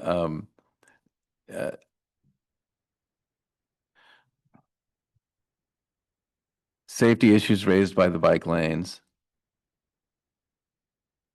impact of the bike lanes on public buses and the school yellow bus program, and impact of the bike lanes on the flow of traffic. Those are the 3 issues that we call out from the meetings that are critical. but I don't think those were the only issues, They weren't the John. only ones. John, I think it has to be general because I think that takes certain issues. If we don't I call out think it these, should if we don't be- call out these 3 issues, then we're saying nothing. So you could say. No, we're saying issues of safety with bus and bike lanes. But not limited to. and then Issues, same thing. you could say issues of safety with Well, let me read it. bus. We expect the updated plan for phase 1 to address critical issues raised at the June 4th meeting, including but not limited to safety issues raised by the bike lanes, impact of the bike lanes on buses and the yellow bus program. I'll say public buses, right? Issues with the bike lanes and the flow of traffic. No, I'm not. No, that's all not what was all brought up. It says you're the one who put including but not limited to and said we shouldn't be listing every issue that was raised. Right, but now we're focused on, focused on it's three- not safety key issues. overall. It's not safety overall. I mean, there were a lot of comments about overall safety. What if were I not add- related Well- to the bike lane? So I don't think, I mean, I know you weren't at the forum, but that only focuses on 3 things I that know, were but brought up. if you start to say the issues raised at the forum, the safety of all, the traffic, if you make it so general that you're not saying anything, then you're not saying anything. I mean, that enables them to say, yes, we are considering the safety of all and we've made no changes. Well, then we attach the transcript. I mean, I think now we're going in Proceeding. circles. In other words, I think that there's consensus for the language that Isaac has read, or at least there's a majority. Let me ask one more question. Mayor, there you brought up an interesting topic, which is including the transcript of the meeting. Can we include the transcript of the meeting with this letter? We have to find out if we do we have have a a transcript transcript of the meeting. Video. Oh, there is not a transcript. Okay, we don't know if there's a transcript. There's closed captioning, but no transcript. We don't. Yeah, can we electronically generate? Well, we have a recording on Zoom. So we'd have to get it transcribed, which doesn't, you'd have to pay for a transcription. It would be a person having to do that, not a AI chatbot. I'm not a big AI fan, but we could figure out a way to transcribe it, but it's not transcribed today. I would want to delay the letter for that, but I would Right. direct them to the the- Zoom recording. So read that back, because I think there's a better way to say the language. Okay. Can you read those 3 things back? Do you want the whole thing or just the last 3 bullets? I think the last 3. Okay. Safety issues raised by the bike lanes. Impact of the bike lanes on public buses and the yellow bus program. and issues with the bike lanes and the flow of traffic. Okay. I have more issues that I would love to bring up, but I will hold them. So I think it should be, I think it should be, I think it should be, that more of a positive, that we want to ensure safety between bikes, yellow bus program, and ensure the flow of traffic. I think that says less and less All clear. these things. I like the language that it is, but I wrote it, so that's why I like it. Yeah, but John, it doesn't represent really what happened at the forum. It represents the key issues that Jack and Isaac are raising. It puts them on notice. In other words, we're not saying don't put the bike lanes in, but we're saying address the 3 key issues raised by the bike lanes. There are other issues that were raised. It was an 1.5-hour meeting. There was a lot of things talked about, but what we're addressing here is the thing that people wrote, that 450 people signed. There's an issue with safety, traffic, and bus interaction with the proposed bike lanes. I think the bike lanes are clearly the issue that everyone's focused on in terms of what's wrong with the existing plan. But that's what it What says. We question? ensure safety between bike lanes, yellow bus program, and ensure the flow of traffic.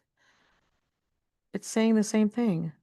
It's just not saying, the For the- safety issues. I don't see how it improves the language at all, but Could I add think some it language? if to the people third- flock to your language, we can use The it. I just third don't- bullet point, I'd like to add, I'd like it to read impact of the bike lanes and other changes on the flow of traffic or to the flow of traffic. Because the bump outs are a concern. There are other things that are a concern, but I don't want to list them. Yeah, but I The impact of the bike lanes and other elements.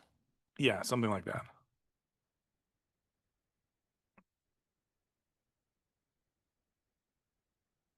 So we're just going to dance around the bike lanes and not just say, hold off on the bike lane. We mentioned the bike lanes 3 times.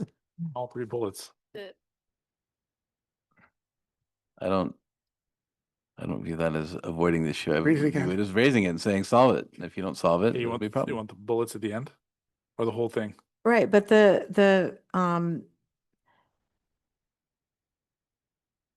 don't understand the difference. I just think so yours the is less the clear. difference is that the issues are potentially between the bike lanes and the bus stops in that area. It's not just No, bike I've heard that it's about and the bus narrowing the streets, eliminating the shoulders, the yellow buses, the regular buses, high-speed bikers whizzing by the buses. I mean, there's a lot of safety issues are raised related to the bike lanes. So to say it's just the yellow buses, ensure the safety of the bike, It's of also the bike lanes, little yellow kids are bus gonna go use the program. bike lane. I guess and what ensure problem the- are you trying to solve with your new language? I think what we have is we have 3 bullets. One is safety, one is buses, one is traffic, all related with the impacts of the bike lanes. What are you trying to solve by consolidating them in the way that you're doing? Because the safety of the bike lanes, right, is dependent on the interaction with the buses. In part, And then the flow of traffic, also- we don't it's also know, the we other don't things. know if the bike lanes impede the flow of traffic yet. So if we say issues with the bike lanes and the flow of traffic, we don't know what those issues are. we're saying we We want to, haven't done our traffic study. It's not done. So that's why ensure the flow of traffic. I'm less wedded to the traffic issues is because that's something that it's Isaac because added, but it's a design of the whole project. We want to ensure the flow of traffic. And then at the public comment during the meeting, the big issues were the safety issues that were raised were between the bike lanes, the yellow bus program, and ensuring that, I think that's too narrow a view of the safety issues. The safety issues were also the shoulders, the narrowing of the lanes, the high speed, the bike lanes next to high speed, the fact that not all of them were the right class of bike lane to prevent cars from, I mean, there were lots of issues about safety that were raised. I think saying the safety issues raised by the bike lanes covers all of them. Right, but Why I would think we the narrow it to safety just- issues that were raised were also about things that had nothing to do with the bike lanes. So there were turnouts, there were different things but that we're- people commented on. So it's not all about the bike lanes. But you're narrowing it, you're not expanding it. No, I'm not narrowing it. You're saying it has to do with the safety issues related to the bike lanes and the yellow buses. No, I said we want to ensure safety of, we could say of the bike lanes between the bikes and yellow bus program, and ensure the flow of traffic. I think For John's language, one of the things it seems to do is just dump the burden of proof on Caltrans. Yeah, I like it better too.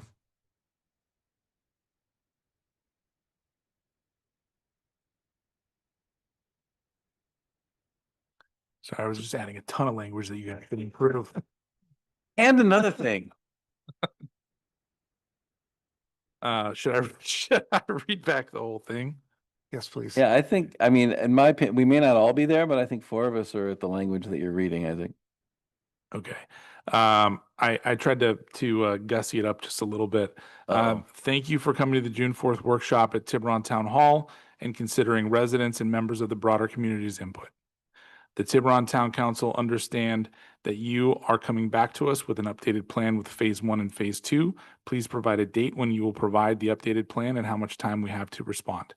Tiburon Town Council expects the updated plan for phase 1 to address critical issues raised at the June 4th meeting, including but not limited to safety issues raised by the bike lanes, impact of the bike lanes on public buses and the yellow bus program, impact of the bike lanes on other elements to the flow, other elements And other elements. and other elements to the flow of traffic. I think it's impact on the flow of traffic, but otherwise I think it's good. Impacts of the bike lanes and other elements on the flow of traffic. We look forward to your prompt and delighted reply. Love, Tiburon Town Council. Should I say westbound traffic? No, No. no. All right. How do I get this to staff? So we would have a motion to adopt the language that you just read in a second, and then we take a vote. And then we have it in the transcript, or recorded. Okay. But it'd be helpful if you then sent that language to the town clerk. Okay. So I will copy and paste the approved language from a With- motion that we have approved. With the possible addition of a sentence, and I'm being serious now, not joking, that would say, for ease of reference, please note that the video of the meeting or the recording of the meeting is located at, and then put the website, or is available at, put the website, right? The only reason I don't like that is because it implies that that's the only public comment that there is. And I think that's disservicing a bunch of our constituents, but that's my take. I don't know. It seems to me that an hour and a half of comments by our citizens about all kinds of issues is probably worth directing them to. 500 letters or 450 letters, they know. Okay. So that we get all in one place, in one file. 450 letters directed to Caltrans or to us? Each, they sent them the same letter to both Caltrans, and it was in. So then you Sandy can add House. another sentence that says, in addition, letters from citizens are located at, and then provide. I think we could say the agenda includes letters from residents, because there's a lot of other letters, so. Yeah, there would be one link that would include all the written correspondence and then one Okay. link to. Yeah, so. Yeah, that's basically, right. perfect. Yeah. Okay. Is there a motion and is there a second? I move to adopt the language and I send. second that. Okay, let's have a vote. Should I read it before you guys? You read it. Okay. Councilmember Fredericks, Yes. Councilmember Nick Farr, Yes. Councilmember Ryan, No. Vice Mayor Wellner, Yes. and Mayor Thier. Yeah, I don't know about this one. I think Yeah, I think no. That's perfect. That means you did it just right. We got 2 no's on either end and 3 yeses in the middle. There's two other hanging chads to this item. One is who should sign the letter. We need direction on that. And Oh. two, we have another motion on the floor. It's not on the floor. It's on. Yes, I remember the about motion. asking First student. first union. So that needs to Okay. be resolved. as Asking well. what? First union. First. For clarification, I think that's super important. Oh, sure. Was that was seconded, right? Correct. So let's do that vote now. Sorry, can you repeat the motion? I forget. It was to clarify information and send a request to first student that they can confirm the safety concerns regarding Tiburon Boulevard to first student, the bus provider. So what are you looking for? Second? Yeah, a second. We're taking It was already a second. We're looking for a vote. You ready for the vote? Yep. Councilmember Fredericks. Yes. Councilmember Nickfar. What are we voting on again? We're voting on whether you Asking- want to get clarification from first student as to what their position is. In the ARC newspaper, they came out saying that they do have bus and bike lanes, that they operate buses in bike lanes all the time. And then Bob said the opposite. So Alice, Councilmember Fredericks is asking for clarification. It's a motion. So you can vote yes or no. Yes. Councilmember Ryan. Yes. Vice Mayor Wellner. Yes. And Mayor Thayer. Yes. And my thought about the other hanging chad that you described is that normally a letter from the council would be signed by the mayor. If the mayor doesn't want to sign it, then the vice mayor can sign it. He Agree. signs anything. I agree with that. Yes. Okay, great. Thank you. I am glad that we got a letter. So now we are moving on. And we are moving on. I'm going to give people an opportunity to leave. We are now moving on to the Parks Master Plan implementation. I really want to thank our post people. I see Chuck Hornbrook. Oh. I see Ben, I just emailed you, Lee, And, Greg, and David the motion. Isaac is. and I'm sorry. I want to thank Timothy Burr, and I want to thank Chuck Hornbrook for staying. And some of and I see other people here too, but that was an important process for our residents. And yeah. So. No, you're fine. You're fine. I don't care. I already forgot. Don't worry. Okay, so we're going to have a presentation. This is a very exciting item. We're receiving an update from Post. And do you want to go ahead, or should we get you a coffee first? No, we're fine. Good evening, everybody. Thank you for having us here today. We're here to discuss hiring a landscape designer for the 3 mini parks, Cypress Hollow, Bel Air, and Belveron. Last few years, we've been undertaking the Parks Master Plan and had a lot of discussions around individual items at Post. That turned into being like, we can't willy-nilly just sort of make, random recommendations to you all on town council.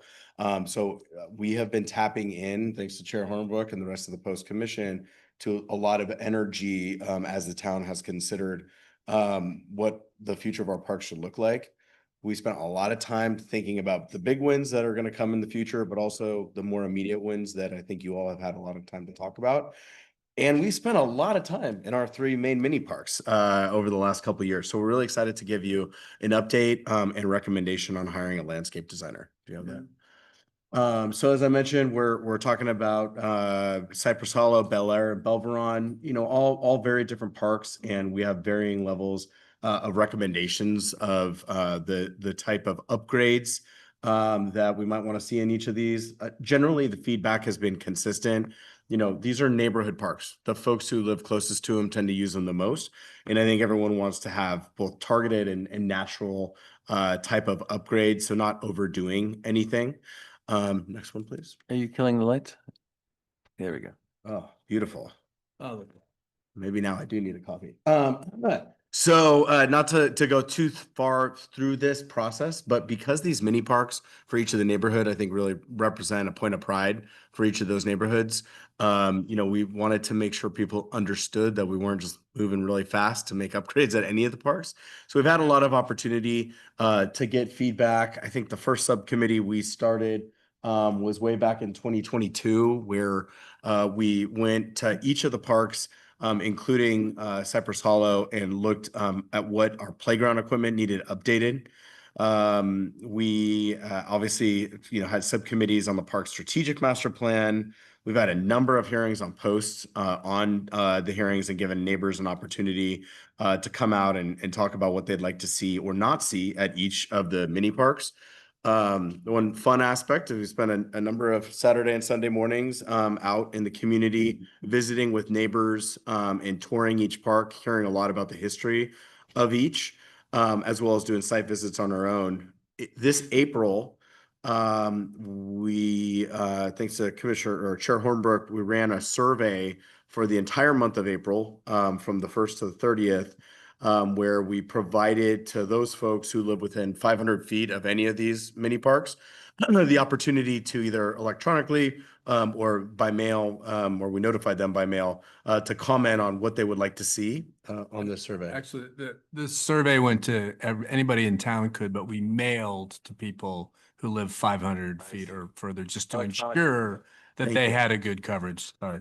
No, it's perfect. Thank you. We got 315 responses, great responses with respect to those folks in the closest vicinity to each of these parks. So while we're not sure if it was scientifically sound, we feel good about the results on these.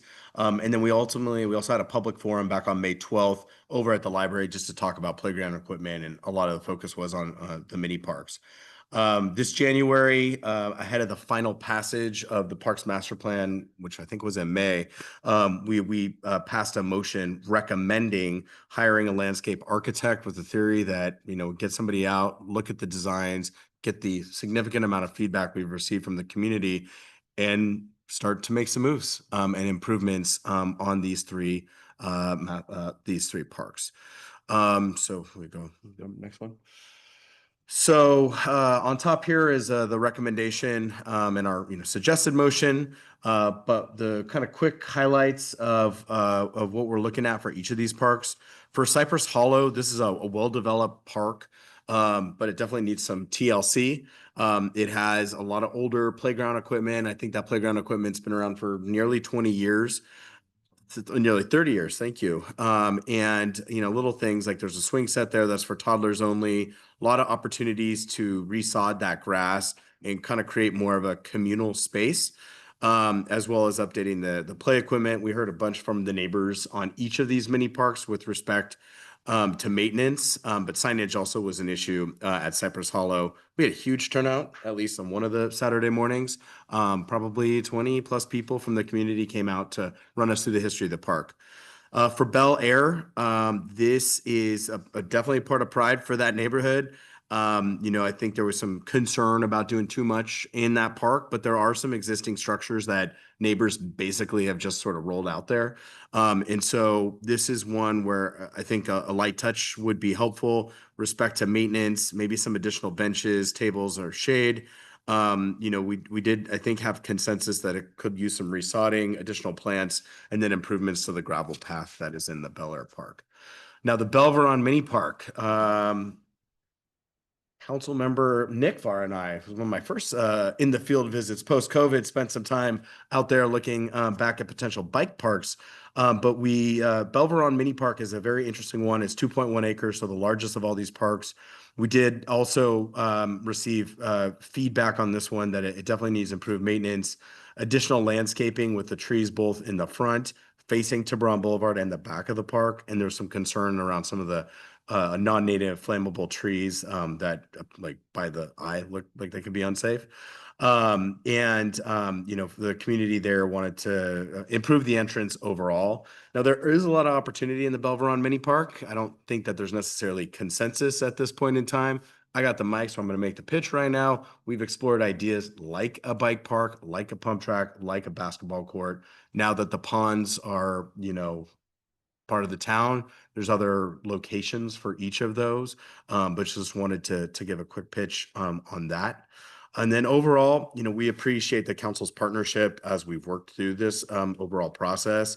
It's been great to have the community feedback on each of these.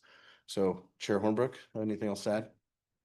No, thanks. I have a quick question about yeah, the yeah. Bell Run Park. It just it happens to be my neighborhood, so I have a particular interest in it. But I mean, one of the things that strikes me about that park is it's just very overgrown. Like it's kind of like a jungle in there. Is that part of when you talk about landscaping? Are you talking about like Yes, that is part of it. severe reduction of green matter that's flowing? Apparently there's I don't want to cut you off, but apparently there's, like a tunnel in the back of that. Yeah. I Right. have never been brave enough to make it So all the way the- back there, just paying a couple fries. So the train tunnel's in the back. But there's also there are a couple of things to consider because it actually gets pretty hairy back there because it's so overgrown. Yeah. There's like a funny little hut back there too, which is very strange. Oh, that's strange. And you worry about your dogs like running back there and not being able to find them again 'cause it's in the jungle. It's about 3/4 of the way through, and That's creepy. It is creepy. And there are old pictures, I think in the it's in the Peninsula Foundation or something like that. I saw an original picture of the park, and it's just a clear grass field with some trees on the sides, and it's gorgeous. Wow. And it's just like it's kind of like a jungle now. Right. It's just been left to its own devices. But I Commissioner Burr and I spent a bunch of time in there when we were before we had a Parks Master Plan. It's one of the reasons we put forward a Parks Master Plan is because we came up with ideas that just kept getting shot down. And one of the first things we noticed about it is it has a very odd shape. And I think originally it was a rectangle, and its current shape is not quite a rectangle, and we're not sure why. So I think one of the things we also wanted to do was to survey the park and to understand what the true boundaries. That's what that survey means. Yes, to understand the true boundaries of Bell I thought it was a park. No, not a paper survey. It is a survey that all of us need to do when we build a fence in our homes. Yes. Interesting. Yeah, so houses have been encroaching into the farm. It's possible. I mean, We're not it's sure. not anyone that maybe not even anyone that lives there currently. It could have happened, 1, 2, 3 previous owners ago. We're not sure. I think that's the thing is we'd love to just make it definitive. Okay. Interesting. All right. So with what we've presented and all the material, and also just to be cognizant of the time, is that in the previous meeting, you all passed the motion to hire a landscape architect for the settling ponds, and we would like to just attach on to that a similar motion that would you guys for your consideration is to pass that as well, to have a landscape design our landscape architect to add both for Bel Air, for Belveron, and for Cypress Hollow, to add those into that piece so we could continue to move forward and then gather all the data that we have, which has been great information, as well as continue to get community information, right?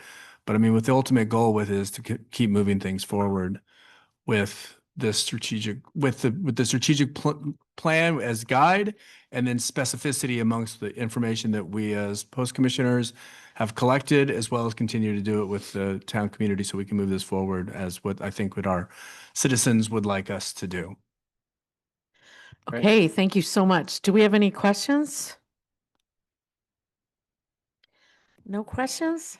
Question about why landscape architect, but now I understand. You have to Okay. be vetted. Go for it. That'll be the town would be doing that process, but I trust David and Greg Okay. and team. Okay, so we do not have questions for Tim or Chuck. Okay, do we have public comment? Thank you so much. Thank you so much for your work, and thank you for staying for so long. Oh, okay, right. Okay, do you want to do the part B now? Should we do the We can do public comment. motion? Well, okay, we'll do public comment on A1, 2, 1. Anyone? All right, come on. Yeah. Hi, I'm Jenna. I'm a resident here in Tiburon. I just want to express my support for having the town hire a landscape architect to explore some great options for our town's mini parks. And I really appreciate all the work that Post has put into this. I heard their presentation during a Post meeting. I think that was last month. So anyhow, I strongly support this and hope you'll move forward. And my group, Parents for Parks and Rec, we also officially submitted a letter too. So thank you Great. for your time. And thank you for your time and staying so late. Okay, so I would like to make a motion. Mayor, we do have somebody online. Oh, okay, great. Nicole, please. Okay, Nicole. Hi, yes, good evening. Thank you so much for taking the time to get through this action item. I was there for a few hours, but had to make it home for bedtime. And I would like to say I support hiring, requesting the town to direct staff to hire a landscape architect for the parks and prioritize them in order. And keeping this momentum that we've gotten for the previous meetings, keep moving forward.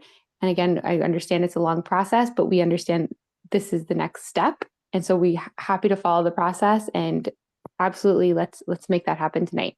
Thank you.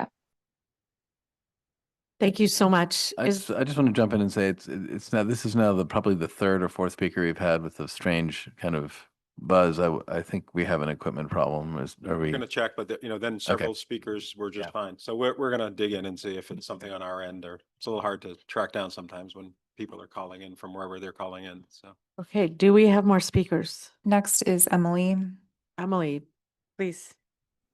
Hi, I'll keep it short. I support the comments made before that Jenna made. I'm also a parent on parks in Tiburon, and I'm Emily Poplowski, resident in Belvedere. And I also wanted to thank Post and the town council for staying with us on this important matter for our community.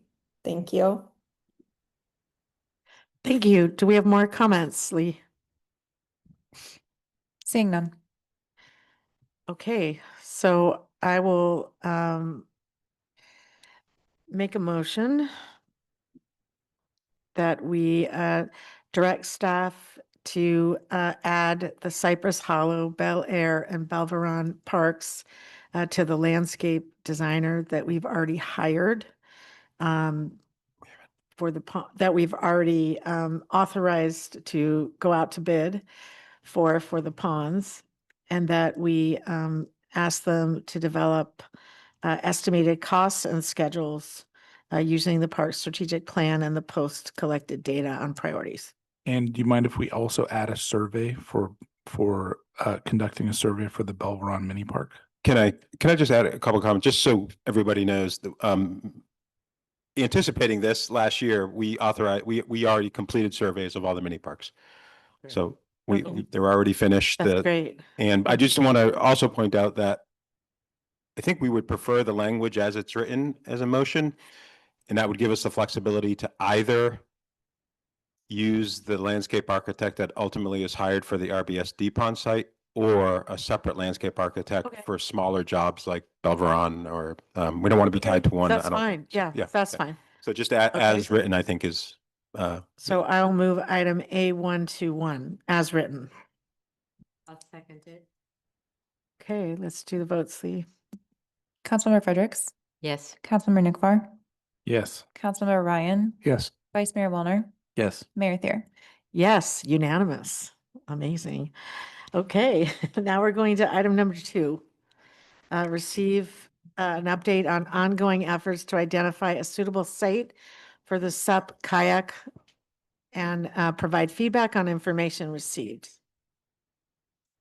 And so real quickly on this, that Commissioners Kafari and Commissioner Judge would be here for this, but they are traveling. But you guys are lucky that both Commissioner Burr and I have been on a number of subcommittees on these SUP kayak launches over the past 5 years. So we come with a plethora of knowledge on this.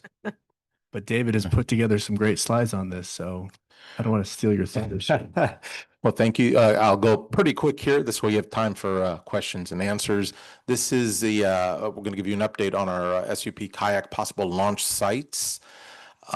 Recommendation is to receive an update on ongoing efforts. Town council receive an update on ongoing efforts to identify suitable sites for SUP kayak launch sites and provide feedback on information received.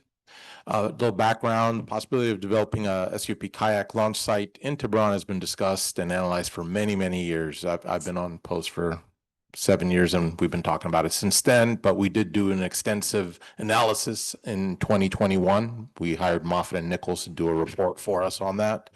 Recently, the post commissioners, Ghaffari and Judge, along with town staff, we've been reviewing and evaluating potential sites around town and on the peninsula. And it's also clearly understood that there's a strong desire for this in the community. We kind of looked at these criterias here, or these 5 locations. Shoreline Park from the commuter ferry dock to Elephant Rock. That's the one that's been analyzed many times.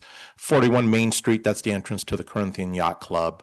Corner of Main Street and Beach Road, the Belvedere Cove, and the corner of San Rafael Avenue and Tiburon Boulevard. This is Commissioner Burr found this one here, the Bramble Beach area, where we have a couple benches, and then Blackie's Pasture, various locations along there. Some of the factors that we considered: property ownership, who owns it? Is it owned by the town?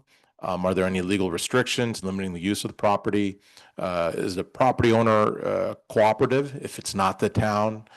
Is the area or location open year round for water access? What's the safety like out there? As far as currents and parking, how's the drop off and pickup area? Is there parking? And we also looked at significant tidal fluctuation out there in those five locations. So here's the first location, Shoreline Park, from commuter ferry dock to Elephant Rock location. It's town owned, but we do have legal restrictions there. Point Tiburon Bayside Condo HOA, when they deeded that, there's a deed restriction. We cannot build anything there. Around there. It is open year round. It is unsafe per the Moffitt and Nichols report because of the currents. There's available drop off pickup, available parking, and there's no tidal fluctuations. Second site, 41 Main Street. That's right. Where are we going? Oh. There we go. Entrance to the Corinthian Yacht Club is this area here. It is privately owned, property owner cooperation, not at this time, but we're still working with them. Our post commission is. It's year-round access. It's safe. It is congested a little bit with the drop-off pickup and also the boats in there. There's available parking there by the theaters, and then there's no tidal fluctuation out there. Third site. This right here is the Main Street at Beach Road. That area is in the City of Belvedere jurisdiction. Again, no cooperation from them at this time. They are open year round. It is safe, congested, available parking, and again, no tidal fluctuation, but we did receive some reports from the Belvedere at their June 12th meeting. City of Belvedere Parks and Open Space and Lanes Committee voted unanimously to form a subcommittee to explore possible SUP launch sites in Belvedere. So that's welcoming news that our post commission and the committees and staff will work with their committee to see what we can do in this area. Third site here is Bramble Beach, San Rafael Avenue at Tiburon Boulevard. Again, town owns this little park here with a bench, and we actually own into the water out here. The property goes out all the way into here. So it is town owned. The town is cooperative. Year-round water access. It's safe. Problem is drop-off pickup unavailable there. Parking's unavailable. And again, no tidal fluctuation because we would actually take the pier out into the water. And the last location, the picture didn't change, I'm sorry. It's basically Blackie's Pasture, various locations in there. Again, town-owned, NA for cooperation there. It's seasonal. It's only open 6 months out of the year. It's closed and open for 6 months. It is safe, a lot of parking, a lot of drop-off pickup areas. But the only problem we have there is that the tidal, significant tidal fluctuation. So we're gonna have to be very selective on where that pier goes. And most likely it would have to be closer to McKegney Green where we're not in the mud flats. That's the only location that I think would work in that area. And again, Town Council received an update on ongoing efforts. We'll continue to work with the post commissioners and post committee members that we have here with us, Chair Holmbrook and Commissioner Burr. And we're just here to ask for any feedback on the information received. And with that, any questions? I have two questions. All right. Okay, go ahead. The nature of the uncooperative owners at Beach and Main Street. Have we just not really approached them, or have they definitively said no? And with respect to Belvedere in particular, is it their administration or is it the residents that have said no? Do we know? I'm going to jump in on that. So the first one was Beach and Main, right? And that's the 41 Main Street. That would be the Corinthian Yacht Club. I believe they've been contacted at least twice, and Chair Hornbrook can correct me if I'm wrong, and most recently by actually David. David also wrote, I think, the general manager of the Corinthian just the other day, and both times they were just said, we've talked about this before. We're basically just not interested at this point. But if I may, oh sure, because you gave me that option. Actually, today, right before this meeting started, some members who are up in the management on the leadership at the Corinthian actually were looking and wanted to talk to us more about that in a glass of half full. So I made that introduction to Mike and Liz, and so they'll move forward on. So it was a very much of a win-win. And actually, one of the people that was involved with that, was here earlier and actually spoke, Nicole Voss. She's a member there, and she's like, yeah, we're interested in having a more of a deeper conversation. Super. So That's yeah, good it's news. definitely a big change. Awesome. And on the other site, which was the corner of Main Street and Beach Road, I believe, it would require a couple cooperation from Belvedere. We've spoken to Belvedere several times over the years, both from a staff to staff level. And then, we've sort of heard behind the scenes from the elected officials that they wouldn't support that. But as David reported, and it was Chuck letting us know last week, that just recently their Parks, Open Space and Lanes Commission voted unanimously to form a subcommittee to explore options in Belvedere. So I think that our subcommittee has already made contact with them, and hopefully that could bear some fruit as well. Thank you. Just to comment, this is really progress because this was studied in 2015 and really no usable site, and some of these were looked at. But I'm thinking that sea level rise will definitely be a benefit to Blackie's access. I have a question. Okay, go ahead. 10, 20 years. My initial thought is that the only thing better than one sup launch is maybe two or more than two. They don't seem like high ticket items if we're putting a kind of a floating dock out there that goes up and down. So I'd like to kind of plant that seed of maybe we look at more than one location and settle on more than one final location, hopefully. And I think, maybe if we're looking at one that's on one end of the peninsula and another one on the other end of the peninsula, or maybe one in the middle, that could give us a variety of areas and different parking situations that would make it palatable for more people, both close and those that want to come into town and enjoy downtown. And thank you for doing all the legwork on that and organizing everything. And thank you to Commissioner Moon and Commissioner Judge as well. Ghaffari. Oh, Ghaffari. Yeah, That's it. Yeah. So I just want to say a couple of comments on this. Oh, Alice, go ahead. Did you want to talk? No, I was listening. Oh, okay. I thought you were looking at me like you wanted to say something. Okay, I just want to say how exciting this is. I know that water access and sub kayak launch has been a huge issue for our residents for many, many years. I want to thank you guys for working on it, as well as Commissioners Ghaffari and Judd.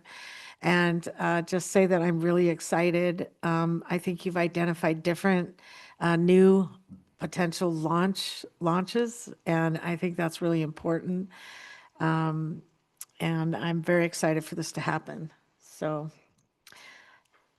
thank you for your work. Thank you for staying so late. And I'm sorry we don't have coffee. No worries. Thank you all. And if you're looking for one more point of you, guys. feedback, and thanks again, I would say disregard any further pursuit of Shoreline Park and focus on the next two in line. My preference. Thanks, guys. And we need to Thank take public you. comment on this item. Public comment. Okay. Okay. I think that is Isaac. Do we have anything we're voting on here? No, it was Just an an update informational and item. get any feedback from Okay. council. All right. Okay, so let me take any other reports that we may have. Town manager. Just to remind council that I'll be heading out of town tomorrow and returning to town hall on Monday, June 30th. Okay. And then I had a request to continue the closed session item. Okay. Do we need to vote on that, or is that just done? Yes. We need to vote on it? Okay. So make that in the form of a motion. I'd like to move that we continue the closed session item. Is there a second? Sure, second. Okay. All those in favor? Been deferred for what, 2 years? It's the regular course of business for a council to evaluate the town manager.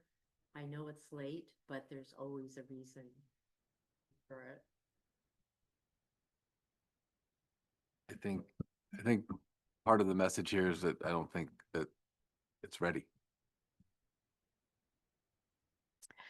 Is that what I'm- Okay, so why don't we do the vote? Councilmember Fredericks, Oh, no. Councilmember Nick Farr, Yes. Councilmember Ryan, Yes. Vice Mayor Wellner, Yes. and Mayor Thier. Yes. Okay, the meeting is adjourned.